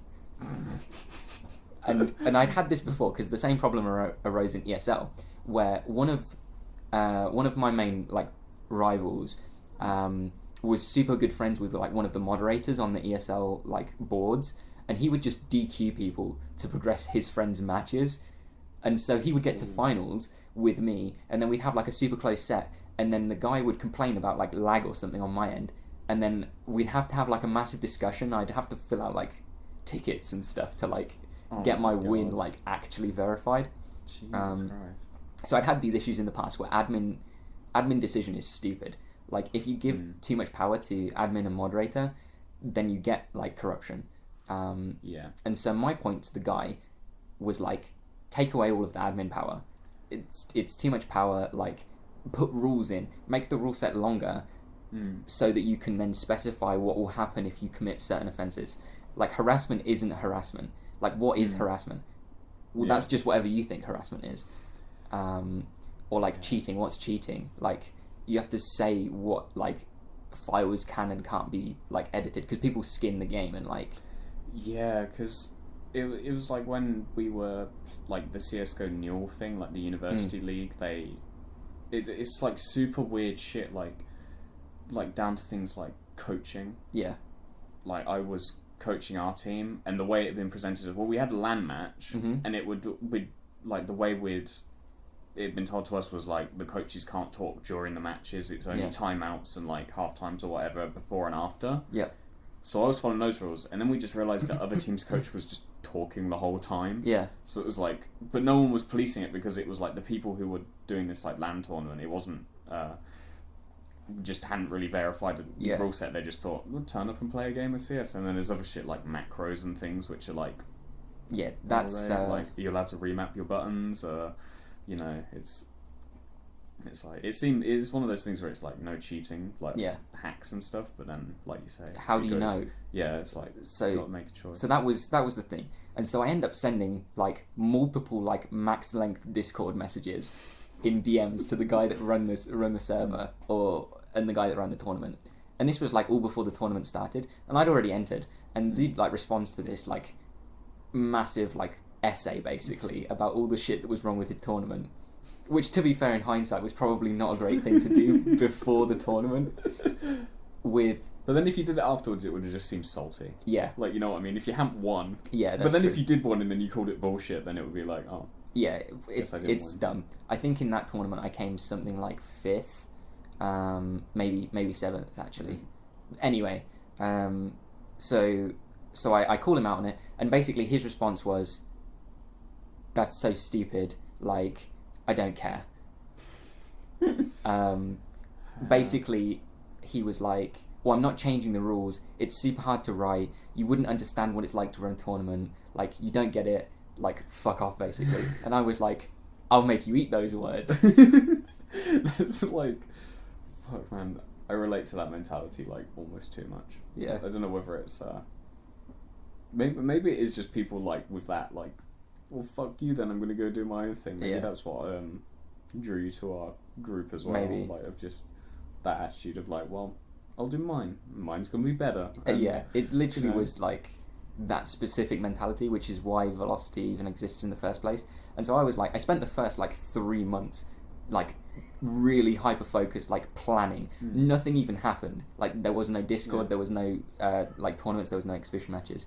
All it was like me with a notebook, like writing rules down and like trying to figure out because the rule set is stupid anyway. Like I basically based my rule set around like FGC stuff, right? Because Speedrunners is weirdly similar to FGC in terms of instead of like character matchups, it's like map matchups, and so you have to think about I could see that. Who this player is and what type of what type of skills they excel at, and then picking maps specifically to like smite those things that they're good at. So it's like the player matchup at that point. Yeah, exactly.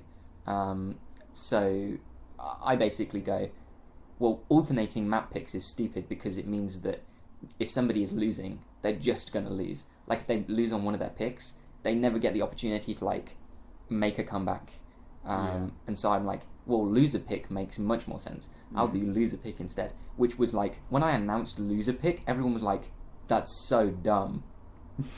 I was like, how can everybody be this so brainwashed by like the old rule set that it's like, nowadays everyone's like, I cannot believe we ever played with like not losers pick. But at the time it was super like controversial thing to do.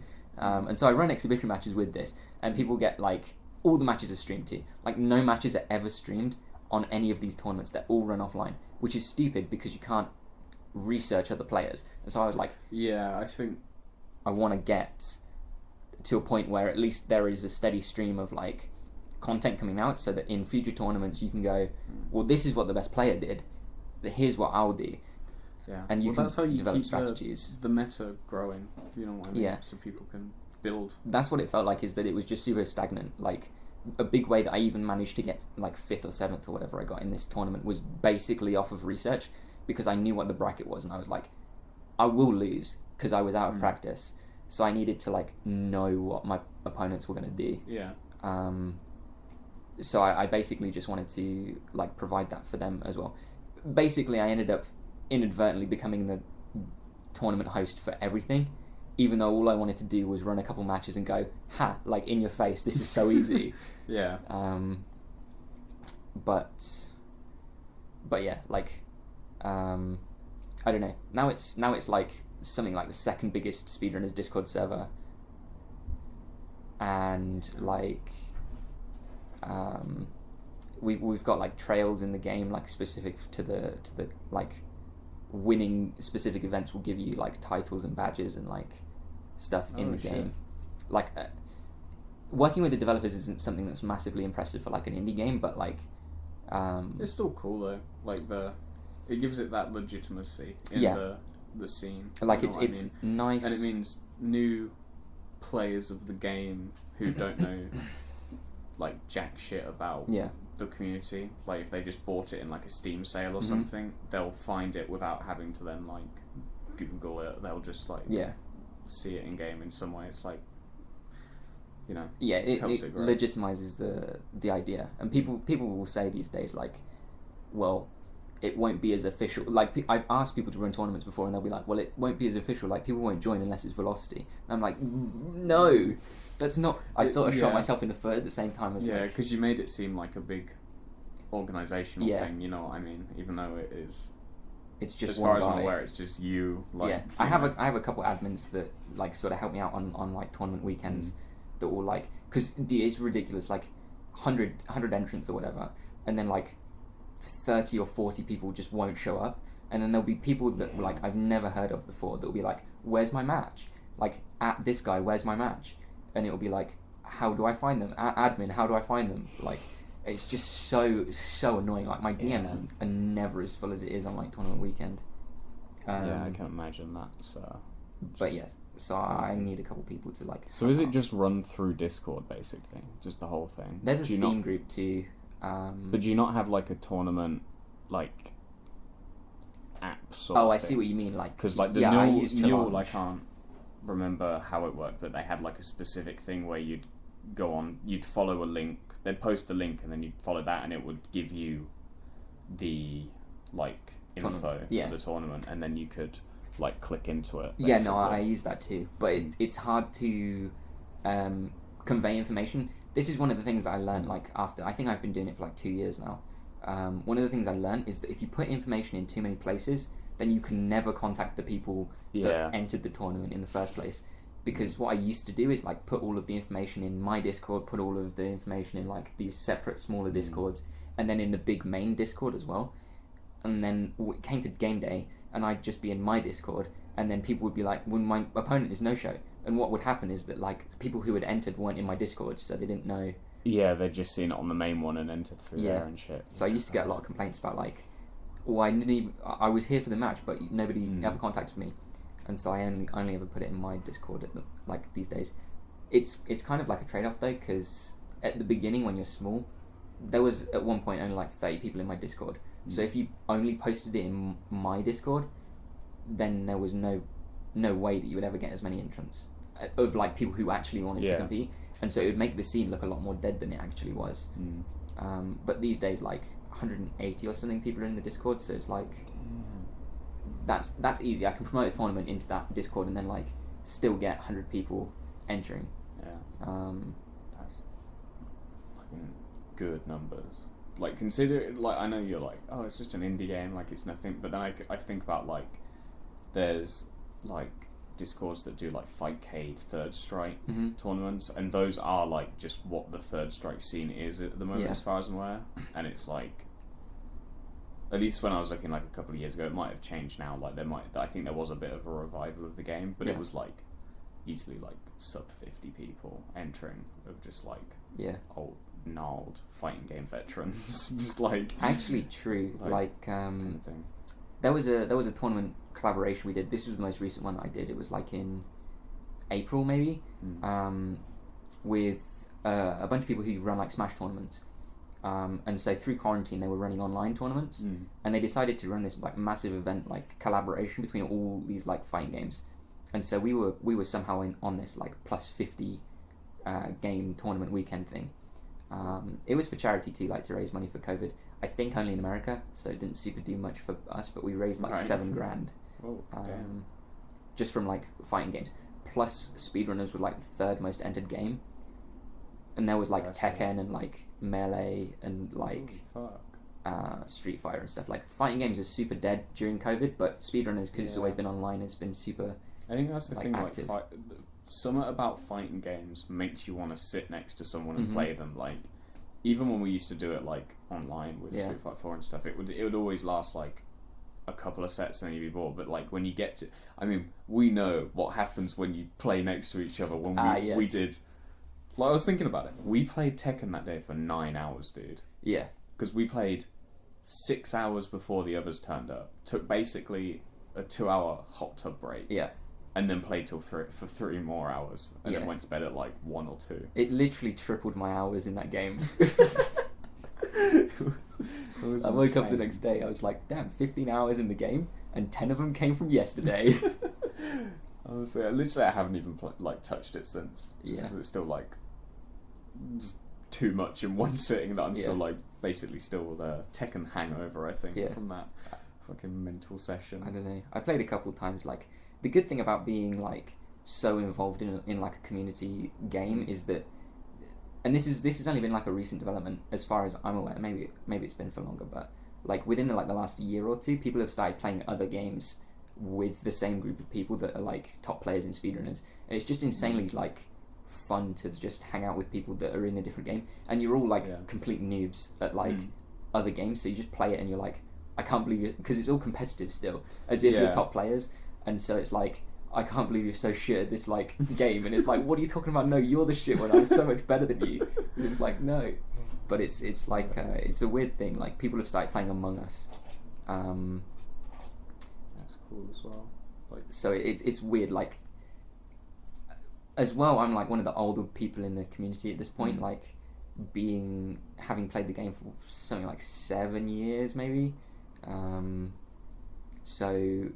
So yeah, like talking to these people and like hanging out, on the one hand it's like, dude, this is super cool that we're hanging out with speedrunners and stuff, but then it's like the people who are at the top of the top, which is also me for the record, are like 15, and I'm like, this is kind of weird, but it's also like there are enough people that are also my age to be like, this is okay. And it's like a skate thing where there's always like one or two like kind of young guys. Yeah, you know what I mean, and it's like, Yeah, it's. I was gonna say it's like a skateboard thing because a lot of skateboarders have that thing where it's like, especially like the older guys and stuff. I remember, this was like, 2 years ago now when I went to Illicit. It was before he even got into the new shop. I still haven't been to the new one, but he was in the unit still. Yeah. And he just was hung up on this thing. He was like, "Oh, sometimes I wonder why like, is it weird that I've opened a skate shop and like."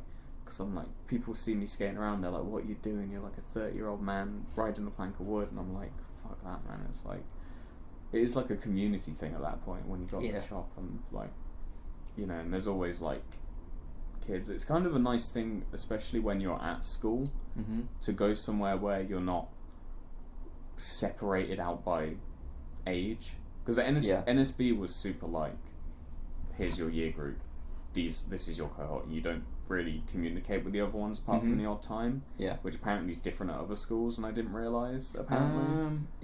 I mean, in KC there was sort of like vertical tutoring. Yeah, I know you it, had so that like system. You would interact at least with higher years sometimes, like 20 minutes a day or whatever. But like for us, it was always like people the same age as you, and you went to the skate park. It was like, oh, you can talk to anyone. Like, oh, okay, cool. It's like a weird. So and then you're hanging out with like. I remember the first time I was like, fuck man, 14, 15, probably, I don't know, younger maybe, I'm not sure, maybe 14, and I was like, one of my friends had a car, and I was like, whoa, and then someone has a car, like, it's crazy, but, it's this, I see what you mean with speedruns, where it's like, oh shit, am I just the old guy, but, you know.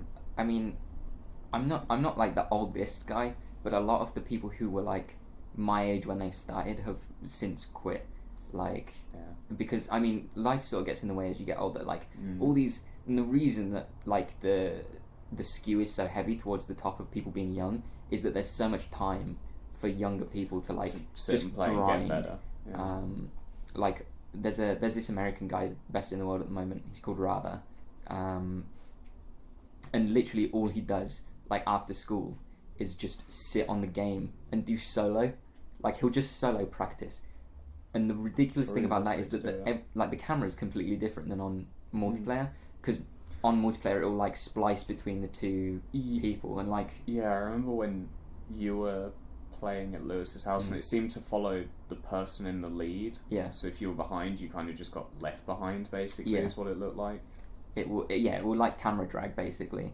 So the camera is completely different in multiplayer than it is in solo. But what happens is that he grinds solo so much that it's like he will never ever ever make a mistake on any map ever unless you force it with an item. I mean there are specific maps. This is what I mean about like the meta progressing a lot in the last couple of years, is that just like you didn't have to put that much practice in. I know I grinded a lot, but I didn't have to specifically grind for consistency or for I could like develop a like mindset of playing and then use that in a tournament. But so like an adaptive mindset. Yeah, exactly. Like a bit more reactionary. The weird thing is that you see the change too. Like obviously it would probably be difficult for someone who's never seen the game to identify it. But for like someone like me, I can literally tell you who the player is just from watching how they play. Just based on like style, I guess. Yeah. Just based on like what specific routes that they take and like item placements and like specifically like maybe what map they picked, or like if there was a set that I watched and the names were like blurred out, then I'd be like, this guy is that and that guy is that. And you'd be able to tell as well like when they started playing, because the measure is different depending on when you start. Like it shifted a lot towards consistency and just being like practice gods. But in the old days it was basically like who can do the coolest trick, like because it was still like a party game at heart. It was more like, well, I can do this thing that looks really cool, and it also happens to have this really niche use that you can do this, and it will dodge an item if it's in this specific place, which is kind of the era that I sort of came up in. And so when I play against people that are new these days, a lot of people will often say, you're literally the hardest opponent to play against ever, because everyone else plays the same and you play like... Yeah, so you're playing different, so it's a bit almost unorthodox, you know. People will call me slow all the time.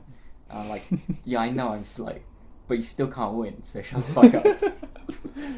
That's quite amazing for a game called Speedrunners, and you're winning while being slow. Yeah. That is the most backwards tactic on the planet. Yeah, it super is. It's because my brain doesn't work very fast, so I have to. This is the excuse I use. Really, that it's just soundbite is going to go around the world. Yeah. Kade Mock's brain doesn't work very fast. Yes. True. Yeah. So I need to go a little bit slower to be able to process like smart plays. Like obviously knowing the maps and stuff. Having played the game for 7 years, I could play the maps with my eyes closed. You could just tell me what the name of the map is, and I'll start doing it. Like, Jesus Christ. In fact, I remember this was like back in GCSE time. I remember the squared paper on maths books. Yeah. Funny how they relate entirely to tiles on a game. So I would finish the work, and then at the bottom of the page I'd draw out the map. Jesus Christ. But I sort of, as I've gotten older, it's I don't need to do that sort of thing anymore. It was entertaining because it's I'll test myself on how well I know the maps, but nowadays it's I just have to practice, and you have to put so much more hours into ridiculous consistency and stuff like that. It's hard to explain, I guess, but it's to understate how much a top player has to practice in any game, not just speedrunners, is kind of the idea of, well, it's just a game is kind of it's true on one hand, but it's also completely false on the other hand. Yeah, I can see that pops up in everything though, doesn't it? Where it's just reduced to being something that doesn't mean anything, but it's then why is everyone here? You know, it's at the skate park, people are oh, you're just dusting around on a skateboard or whatever, but it's then why is everyone here? And why is this to most people here more important than anything else they do? Even if they're doing, and that makes it sound oh, they're just doing unimportant shit to get back to skateboarding, but it's no, there's people doing important shit, but the shit they do in that 2 hour period when they go skateboarding is it's about giving it meaning rather than it having intrinsic meaning in the first place. Which is definitely something that's true for esports in general. You can, to be fair, developers and stuff of AAA esport games can sweeten the pot, as it were, with incentive to play the game competitively. You look at Fortnite and the prize pools in that, or League of Legends, then you go, well, it's no wonder that people play this game competitively. But it's more underground, I guess, for indie games. You look at Anime Fighters is a perfect example of games that don't get attention, that don't have prize pools, that people still play religiously anyway because it's just important to them. Well, I think the difference there is in a league, like a League of Legends, where they have prize pools and shit, or I think of CS:GO. Even CS:GO, it gives you skins for playing competitive and stuff, and you get that rank that's a badge of honor. But it's in a lot of fighting games, you don't get that. It's just pretty they have ranks most of the time. Tekken obviously has a rank system. Street Fighter kind of has a rank system of sorts. Well, it has a rank system, but it's just not as like a modern one. It's just a letter rank that you can improve or deprove, which is kind of arbitrary. Yeah. But I think it's more about having, with skateboarding, it's having skill over something. It's how good are you at manipulating the toy? You know what I mean? I think that's specifically what it is. In fact, not just for skateboarding, but for fighting games and having control over your character. Even for speedrunners, it's for a lot of people, it's especially in the early days, it's I can do this with my character, and it means that I had to do these inputs on this specific time, and therefore it's not just impressive looking, it's impressive technically speaking as well. And being able to have that mastery over anything is an appealing thing, I think, for just humans in general. That's why, because it's the type of games that we get drawn to. You, I think, more than I do. Because you, I remember when I first met you, were if I can't make money, fuck the game. If it ain't competitive, I ain't doing it. Even I see it in when I got through this lockdown, I got super into Mirror's Edge for a period. Not on the level where I was fucking good speedrunners, but I could complete the game like there was a point in time where I was completing the game like twice a day, but there's like shit I was doing. But I tried to play again the other day, and it just was like just so bad. I was like, it's not satisfying now when I'm like missing jumps and like fucking bits up. I was like, it used to be satisfying just to run through the game perfectly with no mistakes and be like, but then thinking about the game that we both started playing that you actually got me into that isn't competitive, but it's that same mastery over a thing, Skater XL. True. Which I think is what draws you into that, because that's a game that you can very easily go on and just be dog shit at, or you can go on and be like doing cool shit. Yeah, I mean, because the game is so like bare bones, it's essentially up to you to make your own challenges and to actually get good at the game, even though there's not really any. It's just a simulator. Basically, it's just here's a plank of wood and some concrete structures to play on. It's essentially just like Skate, but without the missions. Or the points or anything. Or the points, It's just it's essentially like a really good simulation of like real life. You just look at a thing and you go, that's a cool spot, I'm going to do something on it. What's possible. Yeah. I think it's interesting, like, bare bones, because I think of, like, I played Mirror's Edge and then I played the second one, and the second one got praised for being, like, super polished and it looks nice and shiny and shit. It's alright. This is the thing, but didn't, even though people were like, Mirror's Edge was a bit clunky at times and like the shooting and shit, but like the second one was super polished and the combat was more done, but just for whatever reason it just felt like you were just like, it was so lenient on shit and you were just pressing buttons and like running it. It's like Mirror's Edge would give you like a path, but there'd be like millions of different ways to get through it and different ways to go about shit. If you like knew something, you'd know how to do something in a different way that was way better. Catalyst, it was just like the first time you run it is how you'll run it every time, and it's open world, so you're gonna run back and forth this one track a million fucking times, and it's just like by the end I was like, because in my head I was like, I'll play through the story, and then at the end it would be like, you know, like when you finish Skate 3 and the fun part is like just skating around at the end. Like you do the missions just because they're like fun, and then like the fun part is really like, what can I do? I thought Catalyst would be like that, and then at the end I was like, nah. Even though Mirror's Edge linear game, there was more freedom in that than in the open world version of it. It was like kind of sad.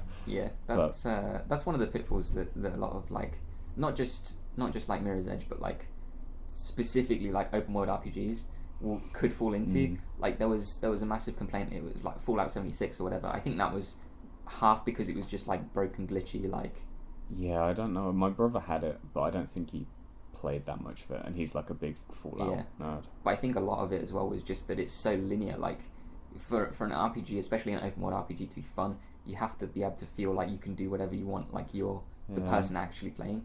But the problem with that game, I think, was that it was just like you were on a path, and I feel like Skyrim to an extent sort of has that too, at least on the main mission quest line, where you sort of feel like you're flow charting to the end of the game, basically.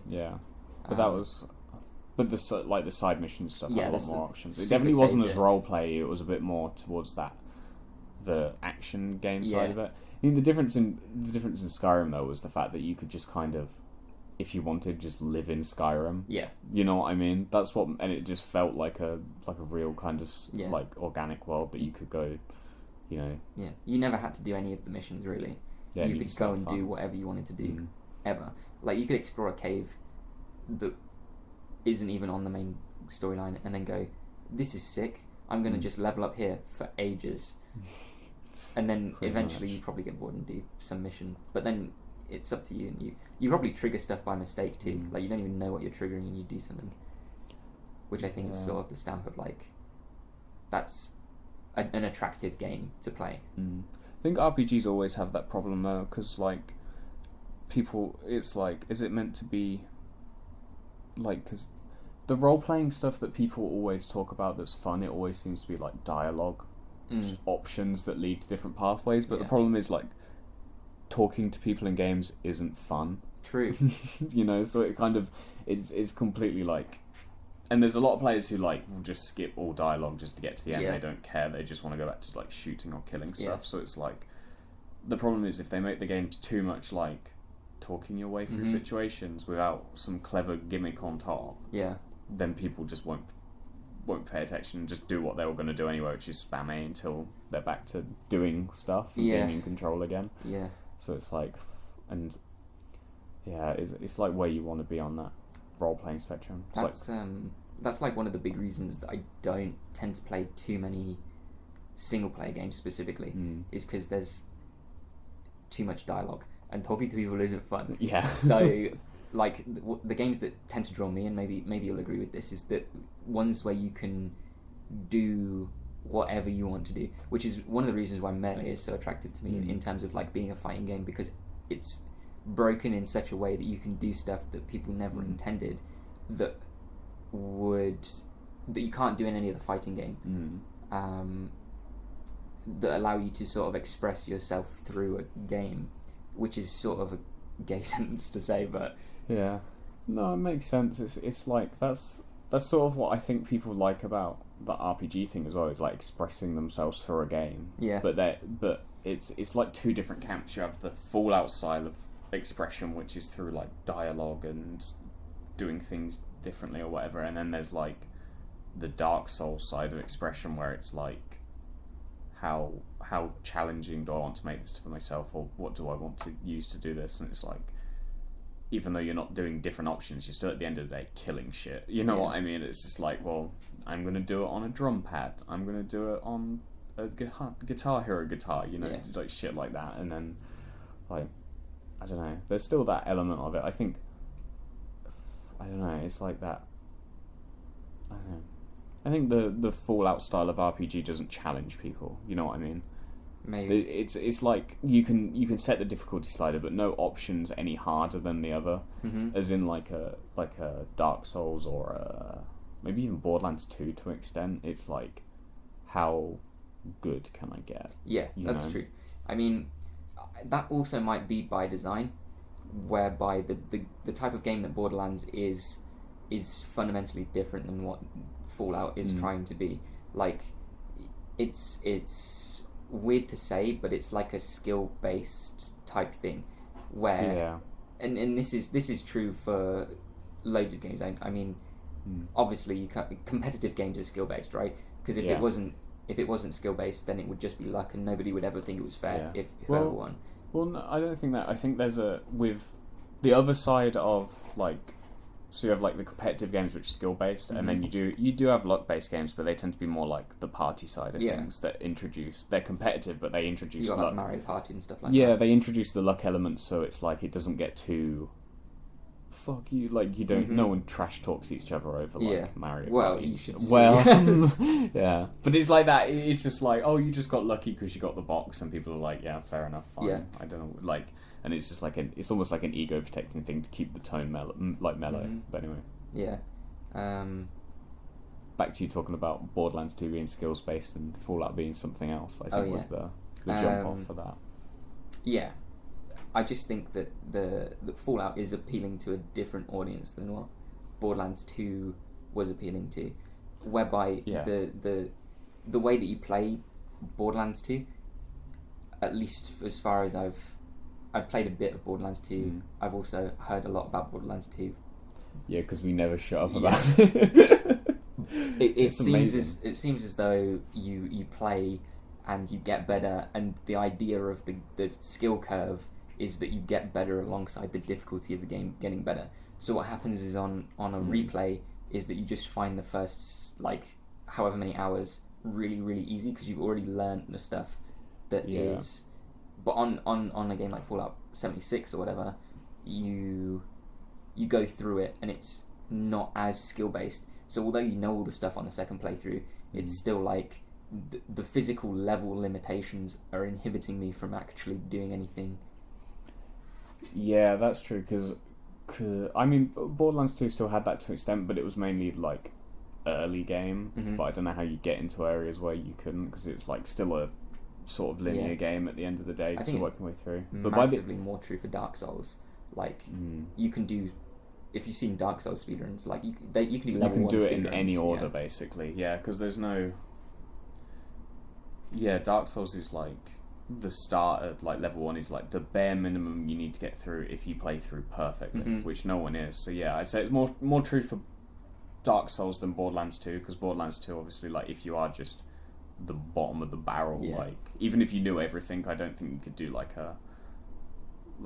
obviously you passively level up anyway in, like, Dark Souls, but I don't think you could not invest, like, the skill points or, like, try and hold on to an old gun for that long, because shit just...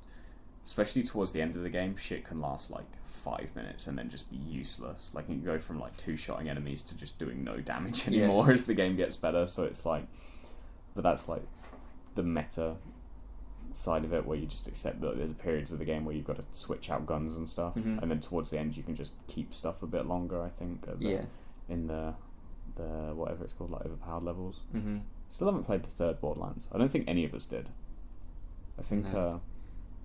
I think it's a time thing mainly. I think we've played so much Borderlands 2 where it's like we could probably do the game like with our eyes closed. Yeah. And I think whatever Borderlands 3 isn't as good. Like it can't be as good as like our. I think you guys would probably think that regardless of whether it was better or not. It could be like, the best game ever. Would be like, no, fuck you. Borderlands 2 was better. Because you just sunk so much time into Borderlands 2 that it's just like. No Borderlands will ever be as good as this Borderlands. No game. Potentially, you know what I mean? Yeah. Like, I've never been in one of those 4-man lobbies, because obviously you, Lewis, Sam, and Lawrence all equally like. Is that the group, the 4-man Borderlands group? Yeah, normally there was a few along the way. Adam Davis, we used to play with him. Yeah. The first guy we used to play with, when it was just Lawrence didn't have the game yet because it was an 18, he wasn't allowed, big boy games at that age. But you and Steedman joined that group. Yeah, we were just me and I'm pretty sure me and Lewis, or maybe even me and Lawrence, because Lawrence might have played it at Lewis or something. We were talking about something. We said like Caustic Caverns, and you and Steedman was like, "Heard you say Caustic Caverns," and we played with him. Oh wow! But yeah, it was and that's how we knew him for 2 weeks, and like it was never continued. But yeah, it's do you own it? No. Do you have it? Oh, I've only ever played it at like other people's houses and stuff, but it was years ago last time I played it. Yeah. I was gonna get it, but then I realised that I probably would never even get in the lobby, because the moment anyone says Borderlands 2, everyone is like, I want to play Borderlands 2. It's one of those games at the moment where we're like, no one touches it for about. It's like this weird thing. No one will play it for about 6 months. Any other game we don't play for 6 months, you don't install. Yeah. Save space. Borderlands 2 stays installed. And then 6 months down the line, someone will be like, do you guys want to do a Borderlands 2 playthrough? And then it happens. I think it's the same as like you guys in Terraria. Yeah. Like, but with Terraria, I actually can't. Like, anytime I've tried to play with you guys, I've done the first session and basically just like ran around, and then I come like 10 minutes later, Lewis pops up from underground and goes, so we've killed the first 14 bosses and now the world's about to go super hard, so here's the gear you'll need to be even like be able to breathe. And I'm just like, well, it's I actually super feel bad for like you and Alexi, and somehow Lawrence actually like pushed through that, because I think he was super like childlike inquisitive. Like, what does this do? What does this do? What does this do? The easy thing for me is that I'd already played Terraria like quite a bit, like 200 hours or so, before I'd started playing with Lewis and Sam. Lewis and Sam, on the other hand, specifically Lewis, shit out of it. Lewis, do you know what Lewis's origins with Terraria was? I have no idea. So he had his dad's old work laptop, which was like this fucking like briefcase laptop, and he didn't have a mouse pad, so he had a like thing, and the only game it could run was like Terraria. So he had like, before he got his proper gaming thing, he had like 400 hours in Terraria. That's ridiculous. Just playing on like mouse pad. Apparently he used to play CS:GO on it as well. I've heard like that. On a trackpad, and that's why he's so good at holding angles, because his original mindset was like, I can't adjust at all, so it has to be perfect before they come round the corner, and that's how he started playing CS. But yeah, it's just that's why he was addicted to Terraria, and still is to this day. But it's so open. Like if you play Borderlands 2 with us, because it's such a like linear sort of experience, we wouldn't be able to go and like finish the game before you figured out how to play the game, do something. You do it all with us just because that's how it works, and it keeps us all together. Terraria is so open that Lewis just like doesn't explain what he's doing, just disappears and then comes back, and I'm like, okay, I chopped down a tree, I think, and you're giving me now like gold armor or something, and I have no idea what's going on. That's a massive problem with like sandboxes in general. Like, you have to play single player. You have to be interested in the game before your friends are also interested in the game. The best way to play is arguably like two people have no idea what they're doing, and then you figure out together. But if you have somebody like Lewis who's just God gamer, doesn't even need the wiki to know all the recipes, like just powers through. And even if he tells you to do stuff, you're just like, I don't know what that means. Like, okay, and then so it's I think it's also like a Lewis thing to also be like, potentially, I'm just gonna do it. I don't have time to explain. And it doesn't. I don't care if you don't come back on the next session because I'm just gonna play it with Sam. It's just like, they just optimize the shit. The same thing with like Minecraft and shit. They just Nathaniel's massive like about that too. They just blast off and I'll be like, I'm a builder. House. And you guys are fucking killing. Have you ever talked to Nathaniel about Minecraft, dude? I don't want to. It's honestly like I was playing on a server because I remember back like last year, first year of uni. He set up a Minecraft server for everyone, right? Was that with the Irish lads on there? Yeah, I thought it was the Irish lads server. I think at one point it was Nathaniel's, and then it swapped over. Like Nathaniel started playing on the Irish server. Right. So I remember the Irish one. But anyway, within like the first 6 hours of him opening the server, he'd already killed the final boss of like the Ender Dragon, and he was like, I'm just gonna go hunt elytras. I was like, bro, I don't even have diamonds yet. I wouldn't even know how to get elytras. There's so much shit they added to that game. Because I think like obviously we all played it as kids on like Xbox and shit, and then like when like it was just that thing like some point last year. All of a sudden, everyone got nostalgic about it, and everyone logged back in. And my reaction to it was like, "What this game's totally different." Yeah, I don't know. Like everything's changed, and there's so much more shit in there. It's like that too. It's like before, it just used to feel like an empty box of a world. I kind of like that more, to be fair. Yeah, I don't know what I like because when you were playing it as a kid, when you started to get bored, you'd be like, "Oh, I wish there was more stuff." But now there's so much stuff that it's like, it's Terraria syndrome where you're like. You have no idea what the recipes are because you don't care enough to find out what the recipes are and keep up with what's going on. If you were keeping up with the Minecraft stuff, then it's like obviously you'd prefer the game in its current state because there's enough content. Like there's more content to do, but like for somebody like I started playing the game in like 2011 on my really terrible PC that could run it at like 20 FPS. Amazing, the OG way. And I'd play it and I'd like watch the tutorials on YouTube. I'd be like, damn, that's what you do. And it's like you could follow along and do like, it'd be like, I'm not going out at night time. It's awful. I'm gonna die. But then you play it now and you're like, this is not as scary as I remember it. It's also just easy. Yeah, true. You can just set it on like playing it to me. Like I went through it, and recently they added a thing where you could turn on like keep on items. Because the thing where like I'd always do a thing where I'd start Minecraft world and then like die and then just be like lose motivation. Like I'm not playing. So eventually, like when I got back into it, I was just like, I'm just play on hardcore because I know I'm just gonna delete the world anyway once I die, so it makes no difference. So that was kind of the strat, but it's just such a weird game. Like just in general, just how much of a phenomenon it was as well. There's no reason it should be as big as it is. I mean, it was groundbreaking at the time. Like there was no other game like it in the sense that you just got put in a world that was like procedurally generated and you just could do whatever you wanted. Like at the time that it was released in like alpha or whatever, there was no goal, there was just monsters and stuff, and it was sort of perfect time, perfect place because the PC sort of market was kind of at a period of big growth. I feel like at that time. What year did it come out? 2009 was when it came out in alpha. 2011 was like beta, I think. Yeah, so in 2011 also, wasn't that when YouTube came about? As in what? As in YouTube became... YouTube has been a thing since 2005, dude. Was it 2005? Yeah. Okay, I thought it was later than that, but even still, like, it was... I think part of why it got so big was the YouTube thing, definitely. Right? That was sort of the gaming algorithm, like, swap. I feel like it was, like, 2012 or whatever, and it started recommending, like, all those guys that were, like, Minecraft because people still make Minecraft content. Yeah. Whether it's, like, tip videos or which just, like, ridiculous. Creative... fucking how to build shit or like or even like like the Yogs cast, like they just like invent storylines and just like make almost like a TV show out of playing Minecraft. I used to love the Take It series when I was younger. Yeah, it was just like this weird like, how? They must have been like writing sections of it as well, but it was like. I mean, they came from World of Warcraft, right? So they were probably super into like, and I think they played like a lot of Dungeons and Dragons and stuff. They were like a guild before they were like a Minecraft. Yeah, I think so.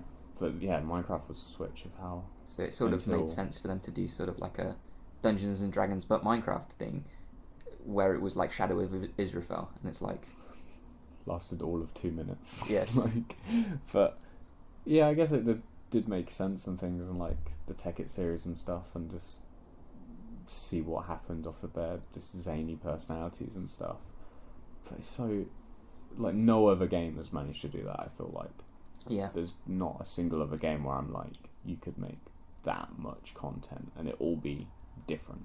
Yeah, I mean, you can't inject your personality into any game as much as you can with a game that's that open. Unless you go competitive, like you were saying earlier, like you can get to that level where you can express yourself. That's true, but in a completely different way, and I feel like it takes so many more hours of training to like be able to do that, and that's, I think, so here's how I think of it, right, is that if you were to build something in Minecraft, or somebody else that was famous on YouTube was to build something on Minecraft, you could look at that build, and if you have like 100, 200 hours in Minecraft, you could go, well, this is probably the kind of guy that would have built that. But in a fighting game or in Speedrunners, you probably can't even begin to recognise the patterns until like 1,000 hours. Yeah, until you know, or you've watched enough of their gameplay to be like, I know, that too. Like just based on like, I guess it's probably harder in Speedrunners because isn't it all basically the same character? Except for the aesthetic. Oh, I see what you mean. Yeah, there's no stat differences between characters, so all it is just like reskins. Certain characters feel slightly different, and obviously you can use what character people pick as like a way to determine who is who. But because the character's the same, I feel like the player doesn't embody the character like they do in fighting games. Because in a fighting game, it's like, to get to the level you need to be able to be super competitive, you have to be committed to like one or two characters. And then if you're not committed to one or two characters, that becomes part of your thing, like someone like Infiltration who could just play the whole Street Fighter 4 cast for some reason, and then it's just like, well, that's him. If he's picking some character you don't know who it is, it's probably him. But then because you have to like commit to a character, you can kind of be like, oh, Daigo's going to be Ryu, Bonchan's going to be Sagat, and things like that. So it's kind of in that sense. So I guess Speedrunner, where they all kind of, there's no reason to have to commit, so a person could just switch if they wanted to, and it not make a massive difference. It's probably a lot harder to identify who the player is. Like with fighting games, you can probably, with less hours than what you would need in Speedrunners, to identify who the players are. I think also I have kind of an advantage because I've played firsthand against those people. So that too. From watching like spectated gameplay, I can literally see, like, the weird thing is that like, even though there's no difference in characters, there's a huge amount of diversity in how people choose to play the game. Right. And that sort of creates a weird head-to-head matchup that you get in fighting games, but not because it's like a weird pure version of that. What is the difference between the character matchup and the player matchup is what you're talking about there? Yeah. Because fighting games still have that, but it will be like, because you can get two people playing the same character but play them differently. Yeah. So it's that, but with, if everyone played the same character in the different ways. It's almost like a fighting game ditto, but the whole game is just dittos. So theoretically, should be a 50-50 win rate with equally skilled players. But what is equally skilled is the question that you have to pose in Speedrunners, because everyone is good at certain different things, and so you can never really have two people who are equally skilled, because the way that they've spent their hours completely changes the way that they'll play at top level. A lot of the time, when I was at like 500 hours or so, there was a big debate about whether items should be legal in tournament, because items kind of introduce a lot of RNG, I guess. Right. And in certain maps, it will ruin the game, basically. There's this map that's still legal in Speedrunners at the moment, where it has this gate that has a switch a little bit further out. So you hit the switch and the gate closes. Right. But the weird thing about speedrunners is that you can use items to also trigger that switch. So you can plant a bomb and then trigger the bomb after you've gone through the gate to close the gate on the other guy, and it breaks the map. Yeah, because you could just... Yeah. So wait, can they not progress if they miss the gate? You can progress, but you have to predict and go a slower route. Right. So what happens is that at like mid-level, and even at top level, what will happen is that people will plant this bomb because it's so ridiculously easy, and they'll go through, and then people will just run into the gate because they'll be like, I didn't know that was going to happen. Yeah. But like even at top level, it will catch you out because you'll get an item and then you'll go, fuck, I can't make this. And so what will happen is that people, once you see that the bomb has been gotten by the opponent, you'll kill yourself to get a better spawn. Because you realise that what will happen is that the slowdown will inevitably lead to a choke point further down in the map, even if you survive the initial bomb. So it's ridiculous. Like you have to be thinking like steps and steps ahead, which I feel like is something that only rarely happens in fighting games. Like it's more about like at least the way that I would play fighting games, which is kind of low level. Tekken has it more than a lot of other ones because it's like you say there is a thing like if you get Tekken's super. It's kind of clever because it kind of forces you to like master your own mindset in a way because it's. In like some other ones, sometimes you can just reduce to button mashing and it's fine. But then Tekken actually makes you like go like, no, you're rushing, slow down. Yeah. Fucking think about it because there's so much like buffering on combos and stuff. Yeah. So I think Tekken has it a little bit, but I see what you mean. Like it's not as because at the end of the day, it's just like it's fairly reactionary a lot of time to the situations. You obviously have a game plan in fighting games, and the same is true for speedrunners, but. The problem is that, or the difference, I guess, not the problem, is the, it's like chess basically. Like I think Tekken is a lot more like chess than what maybe Street Fighter is, and so I think you're right in that sort of case where you have to think steps ahead, but you also have to have like, I guess, game sense or map knowledge for speedrunners where you have to be like, this item will kill me. It won't kill me immediately, but what will happen is that I'm fighting a losing battle. So I'll sacrifice a point now to gain a point later. Yeah, which you don't ever see in no one in a fighting game loses a round because the rounds don't affect each other. You know what I mean? Nothing's like that's why like. But the benefit of that is like comebacks are such a big thing because like within a round, it's just because you're losing like almost at the edge of death doesn't mean it's over. You know what I mean? So it's like, and that's not going to impact the next round. So if you can make the comeback now, just to hang on to try again, basically. But no one's like this was like dying to try and get an advantage in the next one or anything like that. It doesn't happen. It's just like I think that was sort of the crux of the item debate in the end as well, because if you remove items from the game, you take that entire aspect of the game out. Yeah, and reduce the complexity. Yeah, so the mental game of speedrunners is completely removed basically, and it becomes a consistency game. Which would die a lot quicker. Yeah, it becomes people just way less fun.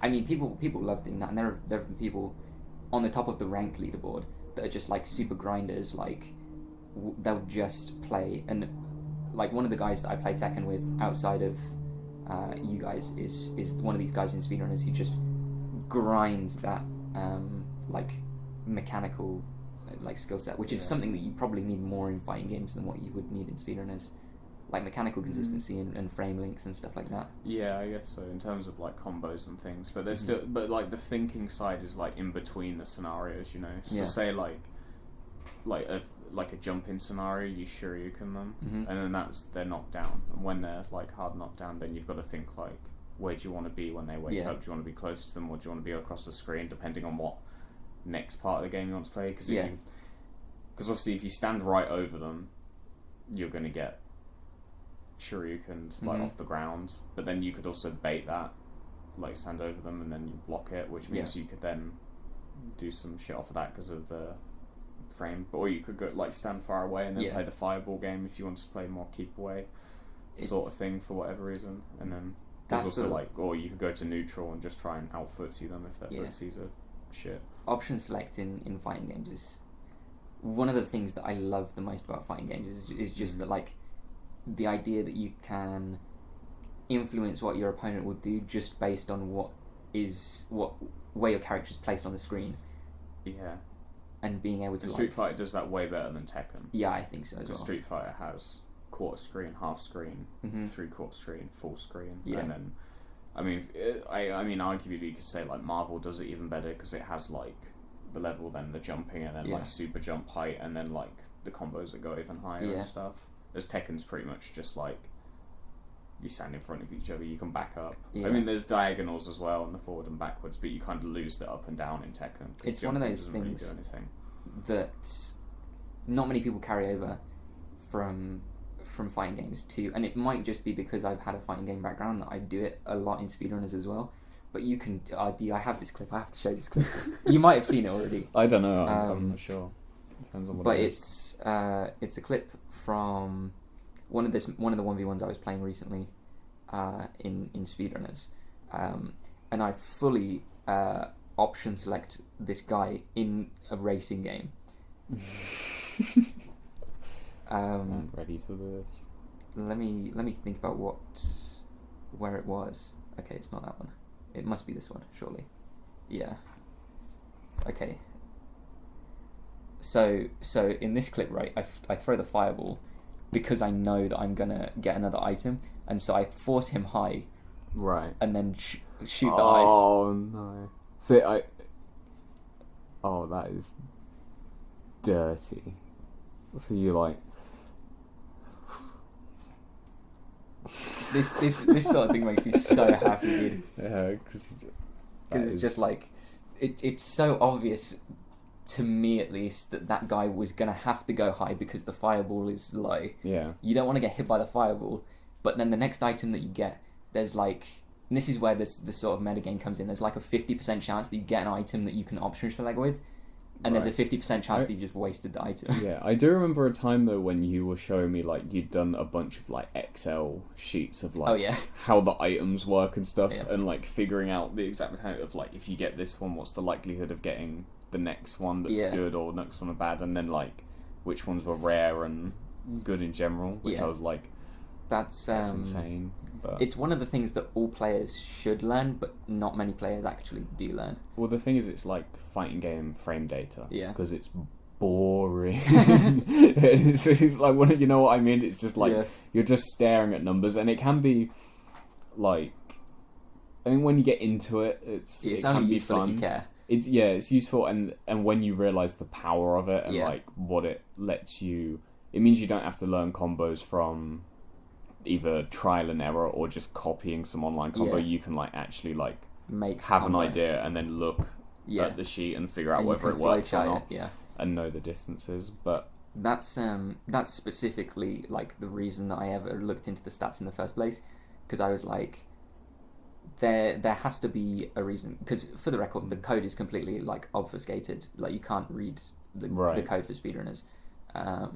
Otherwise somebody would have looked into it ages ago and just like gotten the statistics out, but the developers specifically was like, we don't want anyone to do this, we're not going to let anyone do this. Was that because it was a party game, so they wanted it to kind of be, I think it was for like stealing purposes, like they basically hid all the code because they didn't want some other like person to post it on Flash for free. To be honest, that's fair enough, because coding copyright's kind of, well, not fucked, but literally I think the rule is like it only has to be 10% difference, and then you can just claim it all. Like, unless if you copy, like, it's that small of a margin, that's insane, that you have to change. But it makes sense in like a lot of more complex shit, like because a lot of AAA games use the same like weather simulation systems and things like that. So it's normally just like, the code is just a bunch of other systems and functions pulled together, and just applied in a different way that makes it different on the outset. But it means like people could just steal it and then change some very minute shit and just be like, well, it's different, you know what I mean? Even though it's just kind of not really. So it's so basically, we had to look into the statistics by literally just, I'm going to pick up this item 100 times in a row, and I'm going to see what it gives me, and then write it down. God, that's And then you can do it as a probability, and you can be like, okay, well, because what is annoying as well is that it changes depending on what position in the race you're in. Oh, like Mario Kart does with its items. Yeah, so you are at a higher chance of getting like an offensive item if you're behind and a defensive item if you're in front. Yeah. Which is a stupid thing to do because defensive items are broken in speedrunners. Right. Bomb being the best example of that. It's like, yeah, you can just... Because what happens is that there's an execution threshold where it's like at any point in the time or at any point in the race, you can continue to like grapple and be producing these like inputs a second, and then also be able to hit the item button at any point you want and have no like expended energy of like thinking about that. You can just hit the button and someone will die. Where like the original design philosophy was, well, this is going to be really hard to hit like these 4 buttons at the same time, but you can't do it. It's like stupid to think that somebody would be able to hit those 4 buttons and like do the thing without also having the increased risk of messing something up. Or at high level, it's just like they won't mess up.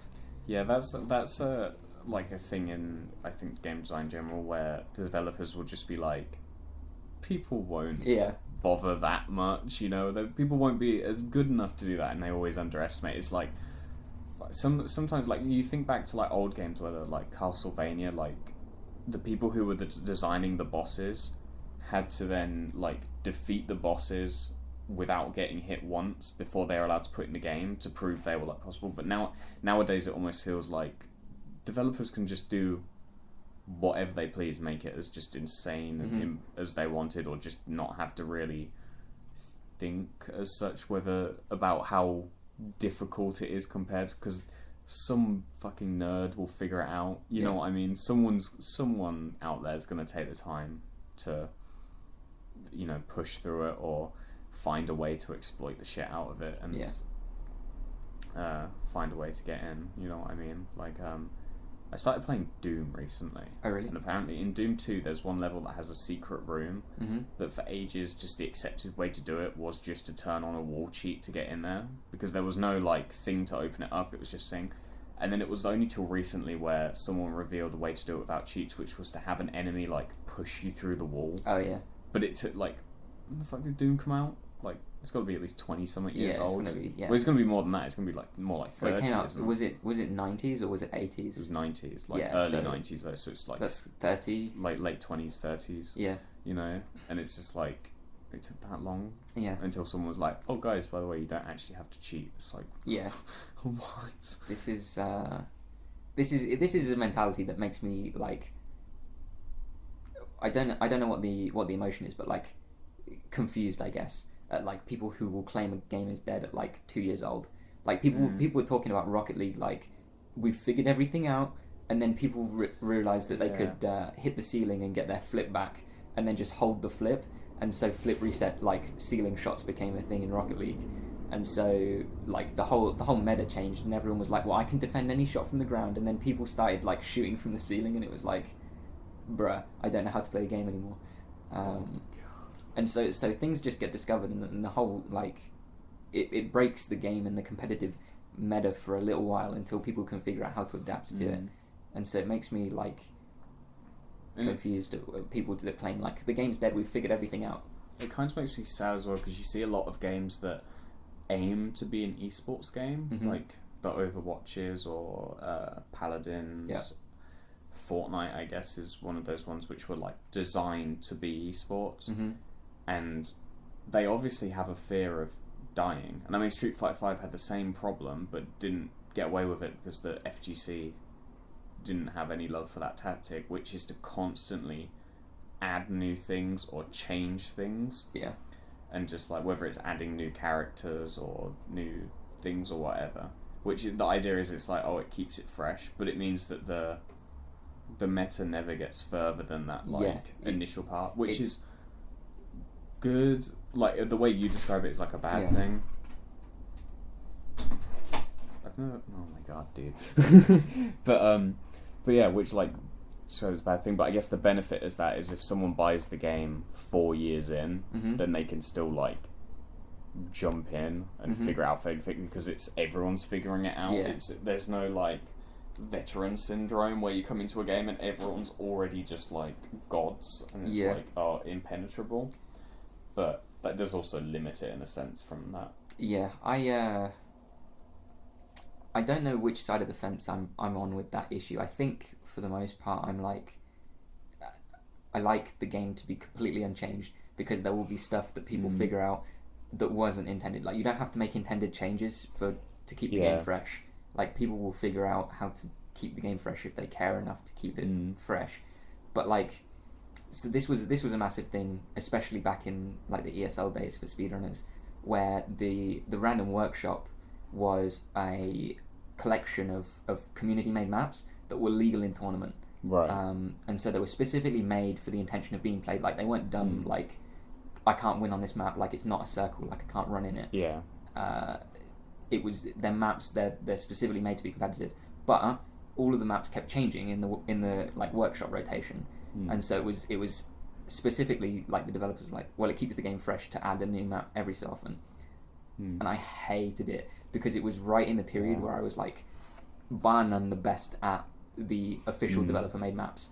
And so having to be also consistent at these stupid like workshop maps were like, yeah, it's, I see what you mean in terms of like when I think of like CSGO and like I barely ever play that game anymore, but like they would take maps in and out of the competitive rotation, but then throughout time like they've updated like the mainstay maps. Like Cash was like one of my favorite maps to play on, and then when they updated it and there was like not even necessarily like new angles, but there'd be things like, oh, now there's a tree on this wall, so you'd have to like aim slightly to right, and it's like I've just spent all this time learning the muscle doing memory. Doing pre-fires on this map, and now you've changed it and made things like curved angles and weird shit like this, and it's just like God. And then I think the final straw for me was when they changed the character models, and I'm just like, no. If I'm going to play a competitive game, I want every target to look, like consistent. You know what I mean? I want it to be down to the fact that the player moved out the way of my bullet, not the fact that his head's like a slightly different shape than the other model. And I imagine the hitboxes are the same, but like CSGO hitboxes are already notoriously shite. So when and they couldn't even get it right when they had two models, on a map, and now it's like, oh, there's like multiple ones, and it's like, oh, okay, is this what we're going? Yeah. And it's just that. Even if it doesn't necessarily make a difference in practice, it just feels like different. I definitely think there's like two courts when it comes to that kind of thing. Like a lot of people in speedrunners were in favour of these like workshop maps being rotated in and out. I think that's basically down to the majority of people being casual, like party game, fun with friends. Like this is good. I'll play in a tournament too because I feel like I'm better than all my friends, but but I want to also have fun on like because the community made maps were made to be fast and competitive.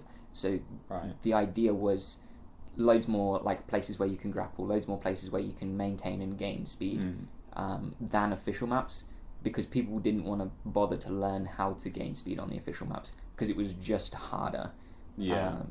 So community made maps made it really easy, but for people who were actually like good at the game, it closed the skill gap, which good video by Core Gaming. That's the first thing I thought of was his one about the Daigo parry. So it's like it's not impressive to go fast on a community map. It's more impressive to go fast on a developer made map, because the developers didn't intend for anyone to go as fast as what they actually do go. Whereas I think that's like what I was saying earlier with like Mirror's Edge and Catalyst, like the difference there is like it was easier to do the cool shit in Catalyst just because that was like you say, it was basically more places to grapple and more places to do it, but not in a. Actually, maybe the reverse, because there was less places to do shit, but it was just like it was made to make you feel cool. Yeah, that's specifically the thing. Like, there's less places to do that on official maps, but it's cooler when you do it because it's like that wasn't intended. You earned it. Yeah, you earn it. Like the developers didn't know that if you did this specific set of inputs, then you would go really fast. But you've done it anyway. Like, you've figured something out. Well done. Like, but the community made maps are like, I know that this is the mechanic. And so I'm going to exploit it to a point where everyone hits the speed cap and it's not fun. Yeah, I think I guess the a real world example would be like skating at a skate park versus in the streets, where it's like, oh, you did some insane trick down the rail at the skate park, which is like still impressive. Yeah. But if you've done it on a street rail, where it's like you got to worry about like kick out, shit, roll up and roll away. Yeah. You know, maybe the rail's rusty or something, and it's just like, or just all these tiny different like unique factors that go in there, and also the fact that it's not made. It's not intended. It's not intended to be used like that. As like a skate park one's intended to be used like that. So it's definitely different thing about it. Comes across cooler, I guess, if you can skate a street spot as good as you can skate like a skate park plaza or whatever. You know what I mean? Like, so if someone's just as good on those like official maps as they are on the community like fast and fun ones, then it's that thing. But like you say, it does close the skill gap, and I mean that's probably why people liked it in the community, as you probably didn't, because it just meant you had to deal with more people. There's a lot of like things that you have opinions on that are basically just a product of like, you're in this situation, you want to make it better for yourself. Obviously that's being one of them. Like, I was good at official maps, why on earth would I ever want to play a map that made other people as good as me, / I also after you didn't put want to all that practice work them. in, and then it takes it away from you basically by going, well, they can beat you on this one. That's true to an even bigger extent, because the developers would just take the maps out of the community like list, and so you'd spend hours, like hundreds of hours, practicing these maps. Like, I can go back now and play maps that were legal in like 2016 that developers taken out, and in fact I did do it with Velocity. I did a tournament where I legalized a lot of the old workshop maps. People actually really enjoyed it because a lot of the top players like grew up with those maps. Well, that's a nostalgia thing at that point, and so it's but it's nice as well because people didn't have to relearn the maps. They just have it ingrained into their brain to the point where it's like, I would just play it. Like, it was one of my best maps back in the day, and then something out of my control ended up like taking it out of the legal pool because people are too scared to fuck with the rules. Yeah, I could. God. There's so much shit you like. It's just a weird thing, dude. Because when I think about it, it's like, you're doing all this shit, right? But then when I met you, we had no idea. Like, you know what I mean? Because we just didn't know that you were this esports legend.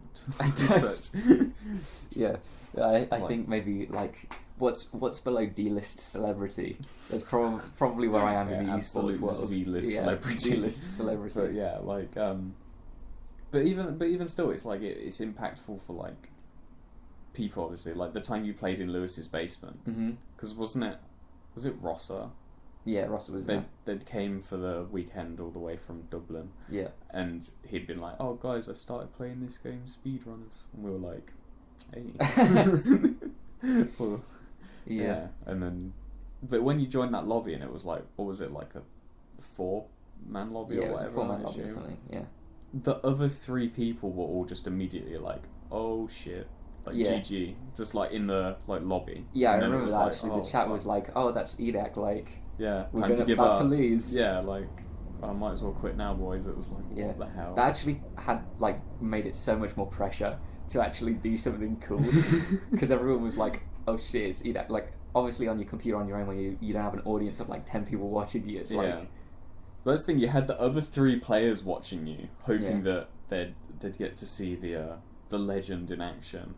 And then you had all of us as well, and we'd all, like, I'm pretty sure we'd all been drinking, so you were like at least tipsy, you know what I mean? Trying to...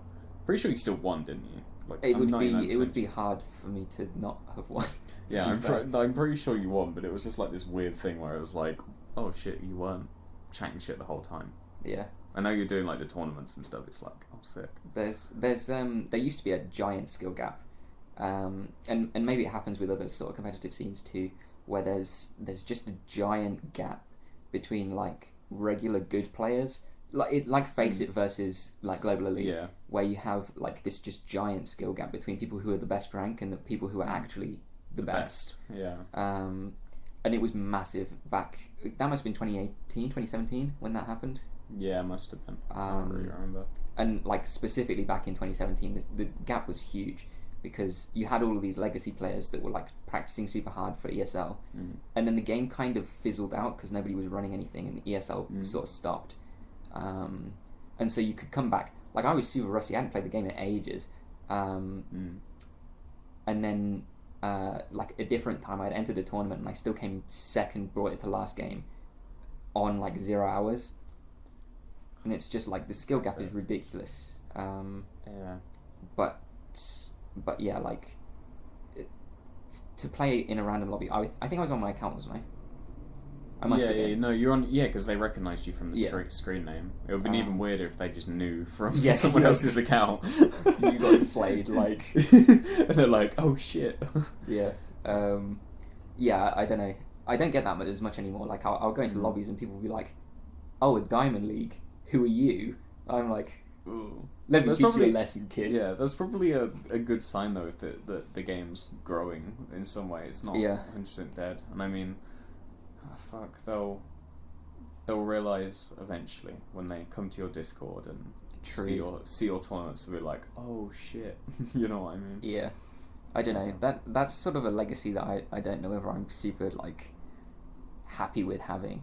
Like, I like the idea that I have contributed at least to, like, reviving the game somewhat, but I also like the idea more of being, like, the best player in the world. Yeah, well, there's no reason you can't do both, dude, you know? Yeah, but then I can't prove it, because I've specifically put in place that I won't enter my own tournaments, because it will just look like I've rigged the tournament for me to win. Yeah, that's fair enough. Maybe you could do, like, just some, like... unofficial, like... Yeah, just, like, some side, like, fun matches or something. Like, not necessarily, like, part of the tournament, just, like, like an exhibition match, I guess, like, against some of the guys who win the tournaments and stuff, just to see if you can hang still. I do 1v1s all the time with the best player. I posted on my Instagram, my private Instagram, dude. The best player in the world right now, rather, hadn't lost in, like, over a year to anyone, even in a friendly. And I fucked him up, dude. So the score is like 27-1, which is better record than anyone else in the world. God. That's sick. Like, yeah.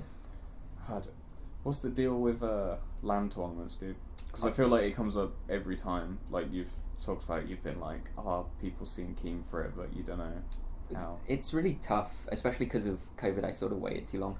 I forget COVID's still a thing. COVID fucks shit up. Especially because the community is so worldwide that it's like people would be flying from other countries to, like, enter. There's been people that are like, especially European players who are like, the flight's only like £30 or whatever, like, for cheap, like, economy class, like. So I'll just get a flight over and I'll play in your tournament, like, on LAN, and I'm like, dude, that's sick, but also, like, well, it's just sick. But then there's a lot of pressure, like, and also there's a lot more work that goes into putting a LAN tournament together than what it is for online. Even if you stream it and stuff, it's like, I feel like the amount of effort required for a LAN tournament is so much higher, because you have to, like, figure out a venue, and this was the point at which where I was sort of wanting to talk to the Game Society at Nottingham to be like, let me put this together. But then you also have to sell the fact that it's a game that will actually draw entrants that nobody's ever heard of. I guess that's the weird thing, because people, like, as far as I know, most game socks just do, like, CSGO, League of Legends, Overwatch, and then there's like maybe if you're lucky they'll have a fighting games thing. Funnily enough, University of Nottingham used to run the biggest UK melee tournament. Yeah, I remember you saying actually that they used to do that. It was called Air, but it stopped a few years ago. I don't know why, but it used to be really big. It used to draw players from, like, US and everything. It was crazy. They used to play in, like, one of the halls of residence. It was really bizarre. Amazing. God, that's sick as fuck. But yeah, I would have loved to have gone if I was, like, a couple of years older than I. Yeah, we just missed it, man. I know. Yeah. I, like, looked into it in first year too. I was like, damn, it finished, like, the year before. But yeah, I don't know. LAN tournament is something that is sort of, like, on the bucket list, but it's also like, the more I get to know these people from online, the more I'm like, do I really want to interact with these people in person? Yeah, fair enough. I guess that's always the thing I find with, like, the video game thing. It's like, like some people are cool, but I know exactly the type of people you mean. Yeah. I think I mean that in a general sense, and also you've told me some of the stories about some of the people in like the Discords and shit, and like what was it? The kid who got. Did he get arrested or something? Yeah. Like, that was the most insane shit. Yeah, that story is one that probably won't be forgotten anytime soon, but it's probably best to not talk about it. I was thinking that, so I'm like, It's just ridiculous. Just like, there's something about, because like when I had Alex Wilson on here, he was talking about how like skateboarding attracts like fuck ups. Yeah. In a sense. But video games attract like a different kind of fuck up, yeah. You know? And it, like the same way that skateboarding has like the coolest people, and then it has some people who are like kind of dickheads. Mm-hmm. But it's like in video games, it's like there's people who are obviously like super cool, doing super cool stuff. Yeah. And then there's that like lower level, like not well, I don't want to say lower level. That sounds mean, but you know that type of person, you know, and it's a total different thing. I mean, in video games, it's hard to like identify like that specific type of person, because I feel like they come in so many different shapes and sizes that it's like you can, and it's a consequence of being online is that it's just you can say and do whatever you want with like basically no consequence, because it's like a lawless land basically where you can't really get, so you can say all of these sort of abrasive things and you can do kind of abrasive things online and it just go like under the radar and you'll attract a certain type of crowd for doing that. But then there's also different kind of like people who are sort of more like social outcasts, who won't attract a crowd but will also be kind of isolated in the online world too, because they just don't know how to talk to people. Yeah, it's an odd thing though, because there's that overlap, because there's like in school we had a lot of like the sort of social outcast types, and a lot of the time they end up being like cool or whatever, because they're just like doing their own shit or whatever, and then they're just like, oh, there's just no one else cared before, especially when you're young as well and you've been in primary school and you've been with like a group of 30 kids at primary school, and then you go to secondary school and it's like, oh shit, maybe there are people interested in different things, but then you get that second type, like you say, who are just super abrasive, crazy, like in just like, and I mean, our group has said some pretty abrasive shit, but in like time and place sort of deal, you know what I mean? Like, as there's some people where I'm like, I don't know whether you go outside enough to know how it works when in a public place, so I can kind of see what you mean when you're like, do I want those people at a land? Well, it's one of those things where you sort of end up being like the representative for your game, and you end up like 95% of the community are like super chill people who I'm like, yeah, sure, like come over. But then there's also like that 5% that kind of like ruin it, and you're like, if people in the society met you and were like, what, I've known Edakk for 6 years. What are they going to think about me?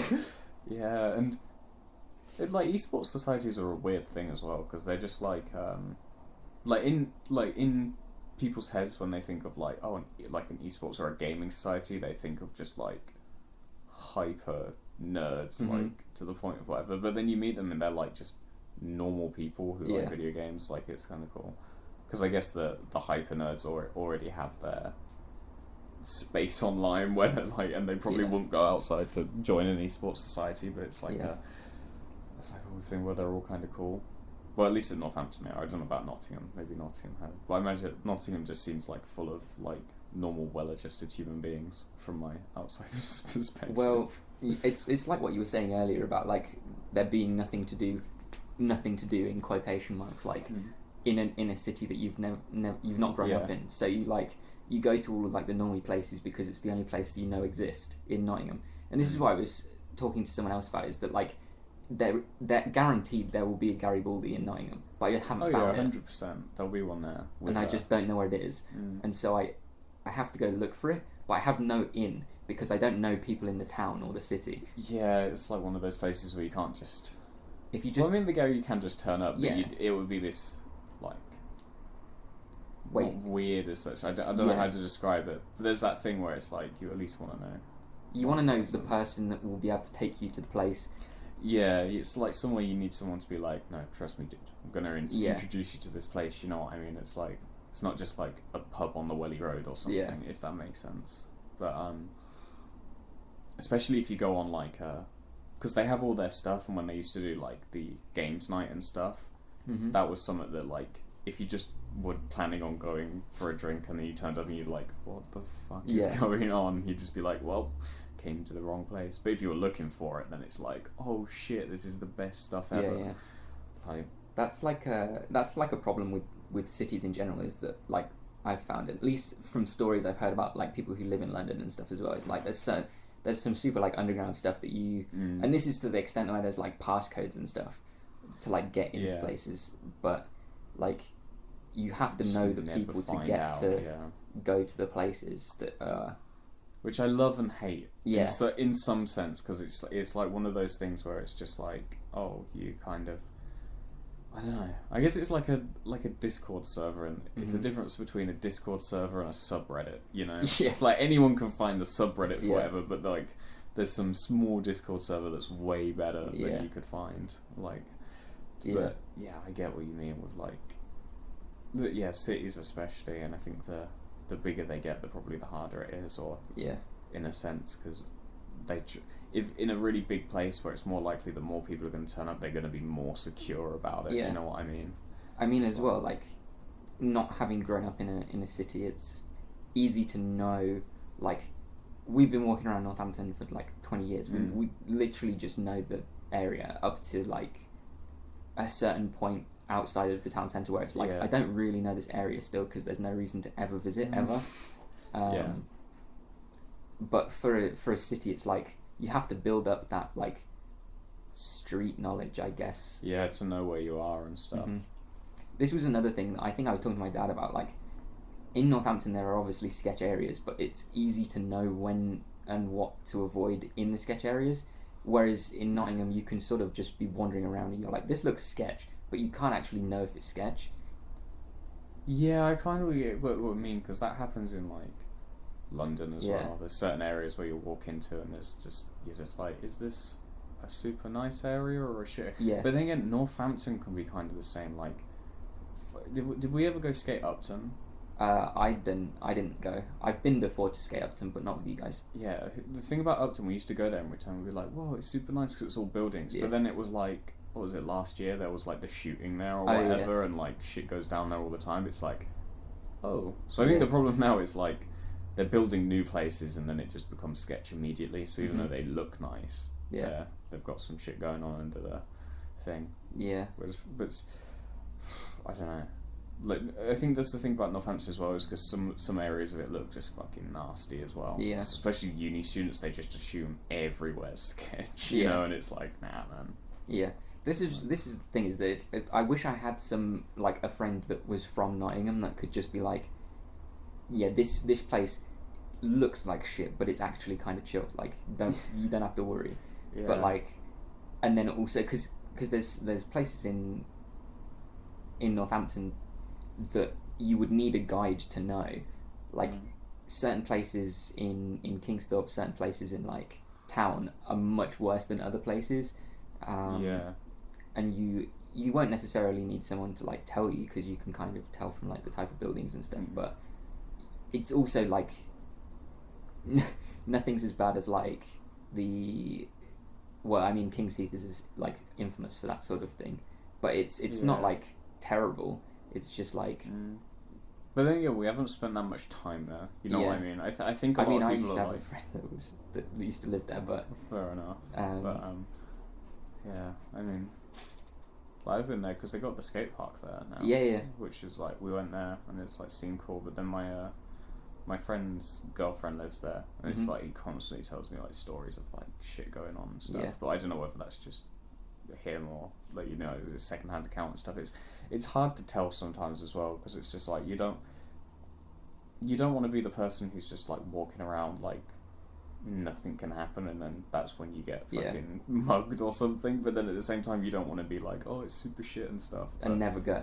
Yeah, and then you're just being like a bitch about it, or just that's kind of the line, is that like, because even the Gary is in like not an amazing area of Northampton, but you can still know that like nothing. Well, there's a low chance that something will happen, but like. If you were in a different city, then you come across that area, you have to assume the worst, because otherwise it's like... Here's the thing though, it's like the whole like trying to spruce up area things, which they're trying to do here. Yeah. But they've done it in London before, and it also gets that nice tag of like in London, like gentrification or whatever. I went to go buy a pint for £3. They asked for £5. Nice. But you know, like those areas of London that like were originally like shit and then they get gentrified, but they still like kind of look like shit. So we have this weird like skewed version of like, no, this area looks terrible, but it's actually really cool. Yeah. And then that works until you go to an area that like looks like one of those areas, but actually is really shit. You know, it's like this confusing thing. Yeah. But, dude, I heard the best quote about gentrification the other day. I was watching a podcast with Neckface, the graffiti artist. Oh, yeah. And one of his like slogans that he had on one of his pieces was gentrification means more hoes. And it was like, yeah, I remember like since New York got like gentrified and shit, there was more hoes. I'm like, that's true straight. I was like, nice, sick as fuck. But yeah, it's a weird thing. Northampton's a weird place because it's changing at the moment, like super hard. Like there's loads of like new shit opening. There's like new coffee shops and stuff, and it's like, you know, fuck man. Did you hear about the Banksy popping up the other day? No.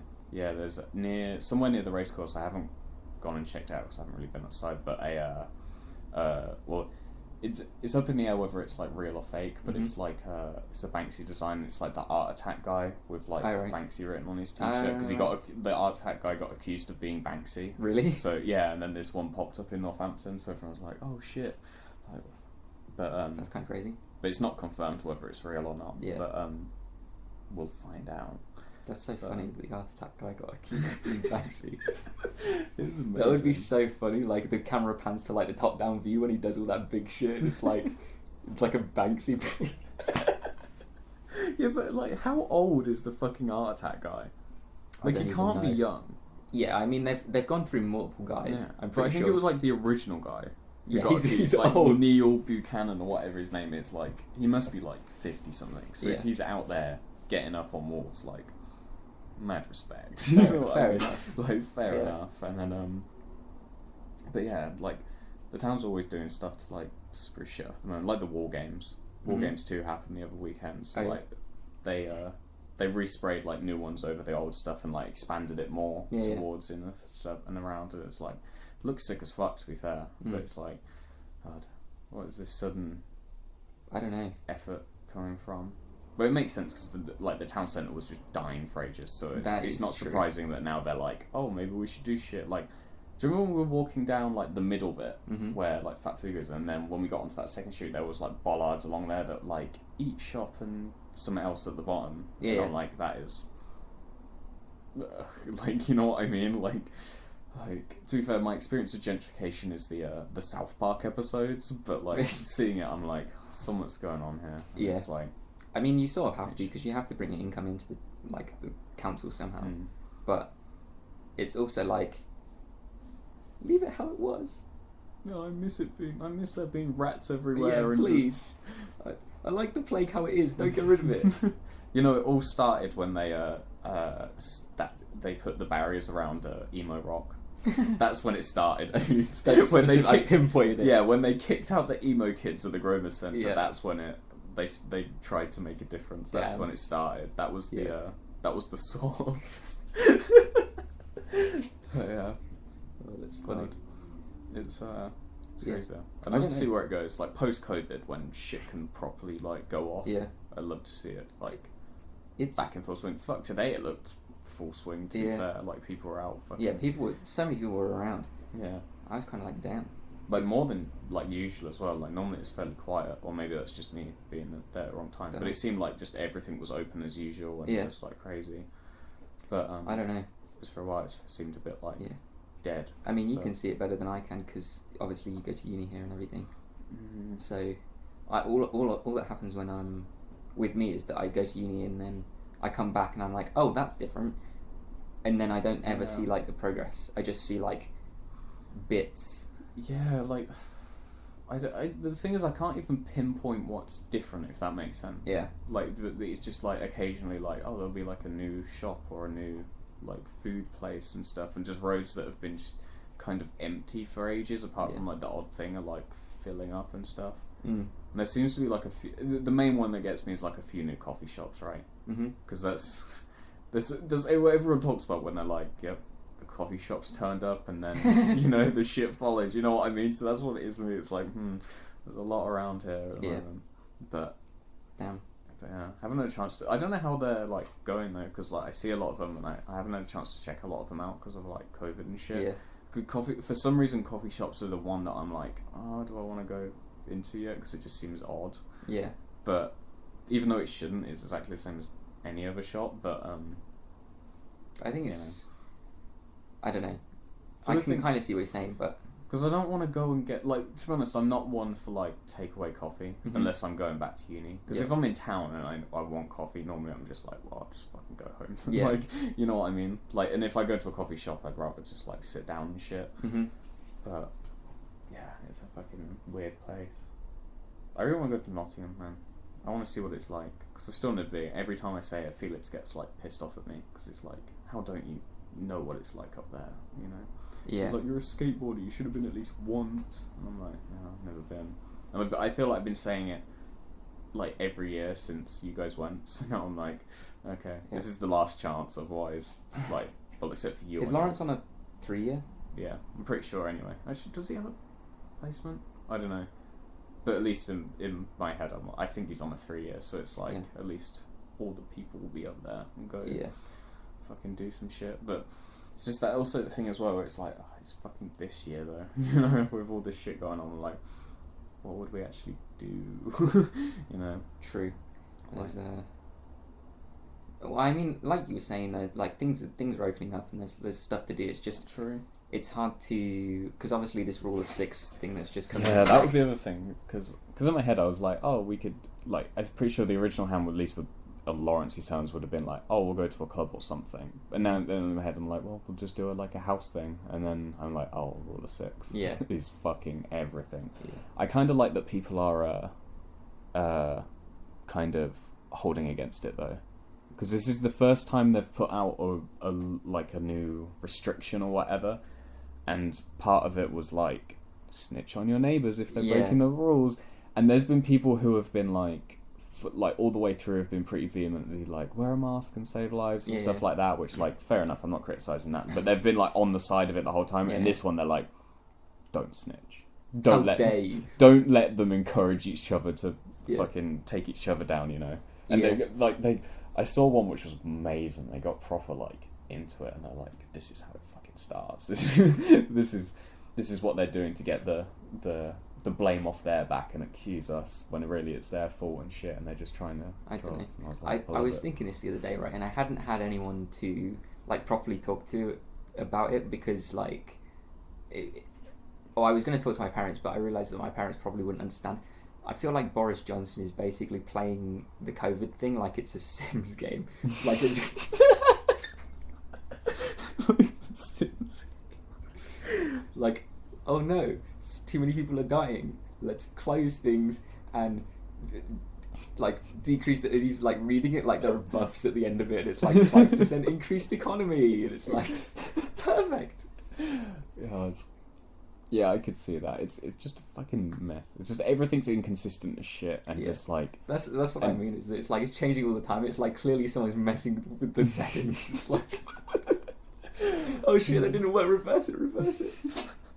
Yeah, it's just a fucking nightmare. Because I don't want to be the guy that's like, just tell them to go fuck themselves and break the law, because then, like, I imagine, like, COVID deaths will go up, which isn't ideal, but at the same time, I'm just like, really? You're going to tell us who we can have in our house and shit? Like,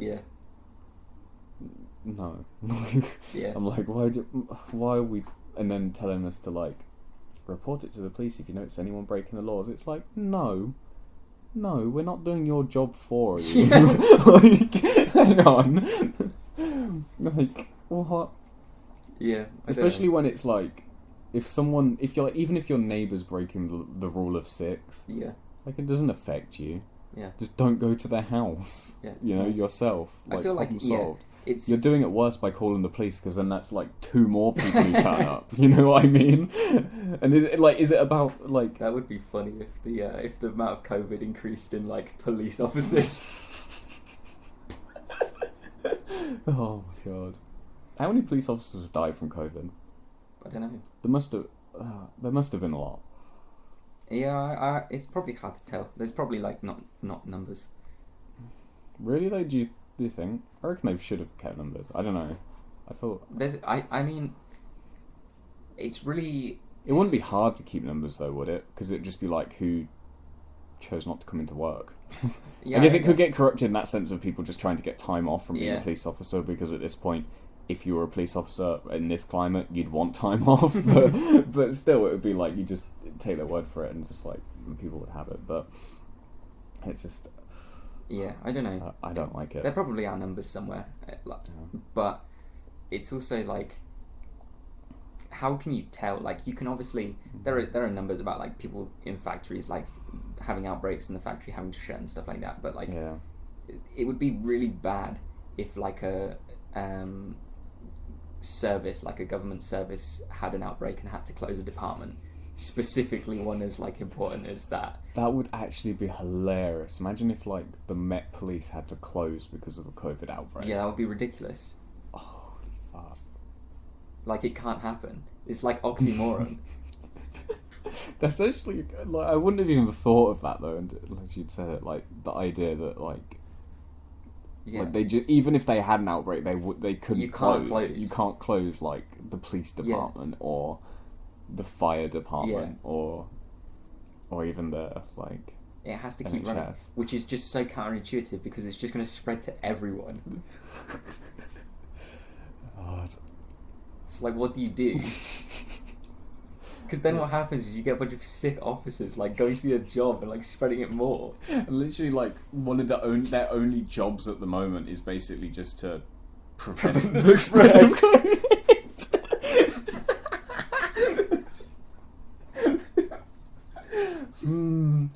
God, we live in just the most insane... This is like...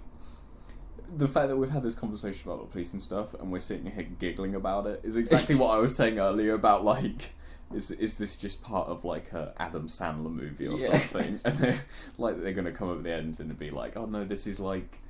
You know, like, when they have, like, comedy specials that are, like, arty, like Nanette or something, it'll be like, oh, it's just Nanette 2 or something, just, like, a social experiment or some bullshit. Like, that's what COVID is, a social experiment. That would be kind of crazy. If it was just China comes out and is like, yeah, by the way, guys, it was never a thing. We made it up, and you just went with it. Like, we just wanted to see how easy it would be. People were dying, but it's like... It's just psychosomatic. Correlation doesn't equal causation, guys. To be fair, wasn't the people dying numbers kind of fucked, because it was just like you could have it and then be cured and then just die afterwards of like anything else within 2 weeks and then be like, fair, well, COVID on a more serious note, very bad. You're saying it on a serious note while laughing. Like, I can see you like smiling. But not. Oh wait, I thought you were gonna make a point. I didn't realize you were like fucking me. No, I thought you were like on a more serious note. No. I thought that's where you were going with. I thought you were gonna make an actual point. Dude. No. Oh my god, no. But yeah. Yeah, I don't know. Fuck, man. Yeah. It's all dumb. It's all dumb as fuck. And I don't know. Do you think? Because I know people that are like, I don't even think it's real. Like, see, the thing is, it's hard at this point, right? As insane as it sounds to be like, oh, it's not real. With all the just the inconsistencies and just madness with the rules and how much of it seems like just like a power grab, like a borderline 1984 like setup. You know what I mean? Yeah. It's one of those things where it's like I can understand why people like claim it not to be real. I think it is real, but also I think it was like it's one of those things where like part of it is it feels like a bit of an excuse just to, shut us all up and. I think it's definitely interesting to like. Well, I guess it's an interesting situation, like, and I think specifically the UK is a crazy example because we're so westernized and like similar to the US, but we don't have the same laws, and so we can't like physically do the same things. Like American people will go out and they'll be like, you can't do that. Like I have freedom of an AR-15. Yeah. You know what I mean? Yeah, that's the other thing. It's like America's the system is it's basically like, and it's like, have you ever seen that video where it's Hunter S. Thompson's America on YouTube? No. And he's like neighbors shooting a gun at him and he's like firing back and stuff, but he's giving this speech about like the state of America. It's amazing, but like part of it he's like, it's our country, not theirs. I'm like, I wish we had that same attitude here, because at the moment it just feels like the police can just push you around at this point, and it's like it feels like that in America as well, just like obviously with the brutality stuff, but here it just feels like the government can just say like, oh, you're not allowed family members around anymore, and we just have to take it at this point after but it's like the first lockdown it was like, oh, it seems like a smart thing to do when we don't know anything and other countries work in other countries, but then we had this big like 3 months of not really lockdown, and then they're going like, no, we're gonna have to go back to that, and I'm like, and everyone's like, but why? And they're just like, just to save lives, and it's like, and it like a lot of people have been like, this. But everything's still open. Everything's still open. It's completely different circumstances. Yeah, it's like it's not a proper lockdown in terms of it, like flat out. It's like it's like still go spend your money and go to work. Yeah, but also don't hang out. Yeah, don't. Please do everything that allows us as a country to function, but you also can't do leisure stuff because save lives. Yeah. Oh, you want to kill people, do you? You think you're important enough because you want to go rock climbing that you're allowed to kill people? That's it's like true. It's like supposed to go rock climbing. Oh fuck yeah! I know. We completely fucking forgot. Know. In my head, though, like for some reason, I keep thinking that you've already gone back to uni. Yeah. And I don't even know if they're open yet. I'm not gonna lie. I don't even know if they're open. open. Have to do it at Christmas, dude. Yeah. Or we'll have to. I did notice though, Seoul Central has a nice load of scaffolding going all the way to the top at the moment. If you if you ain't got anything on tomorrow between 3 and 4 a.m. Hey.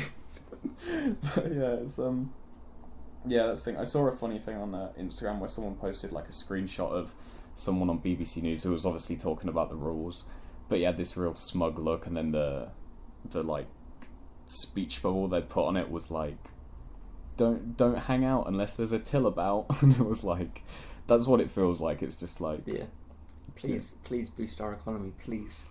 Yeah, but don't do anything human. You know what I mean? It's just like, God, please, we need your money, please. Yeah, it's just like, well, it's actually kind of crazy though if you think about it on like a global scale, that the amount of like debt that every country is incurring at the moment because of the lockdown is like these on debts, top of the insane amount of debt every country already has. Yeah, you have to think about it in terms of like a really like meta, like, because it's because money is weird, because you don't think about like money every day as like a weird thing, because it's just this thing that you do and you pay for things and it's like, good, I'm trading this for that. But in on like a global scale, it's like this is a favor essentially, and it's like, I will do this for you in exchange for this other thing for you.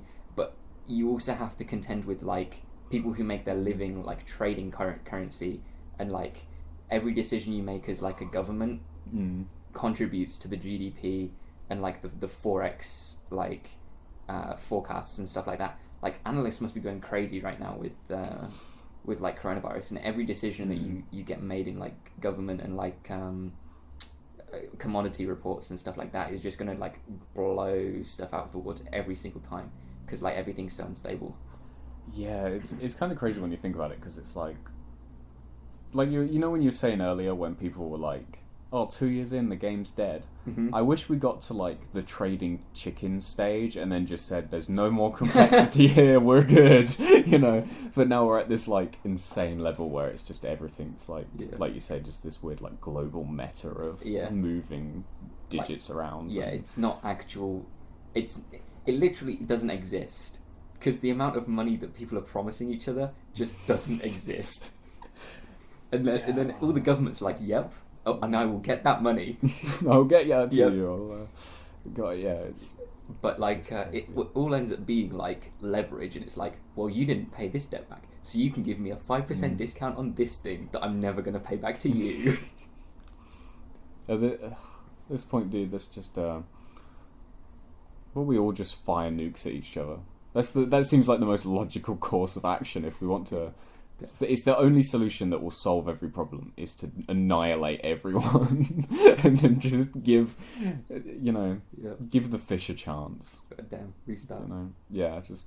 I don't care anymore. This is it's all ridiculous to the point where it's just like resave. Yeah, I'm just revert to old save. Just never go that far up the tech tree again. God, it is ridiculous. I was expecting to do many things at once. I wasn't supposed to do it that way. Oh, God. Yeah, dude. We've done 3 hours, dude. Have we really? Yeah. Okay. 3 hours and 14 minutes. I keep doing this thing where I'm like, in my head, this was meant to be like maybe a 2-hour podcast, and then it just, not even that, and then it just keeps going on like tangents and stuff. Like, it is crazy. So this seems like a good section to end it, I reckon, unless you have anything else pressing. No, I feel like ending on like global economy is probably a pretty good place to end, because where do you go from there? Yeah, exactly. Well, we did go from there. We went to a nuke everyone. True. Which is, and on that bombshell. Good night. God. Kade Mock, aka Velocity Edakk. Where's the fucking button?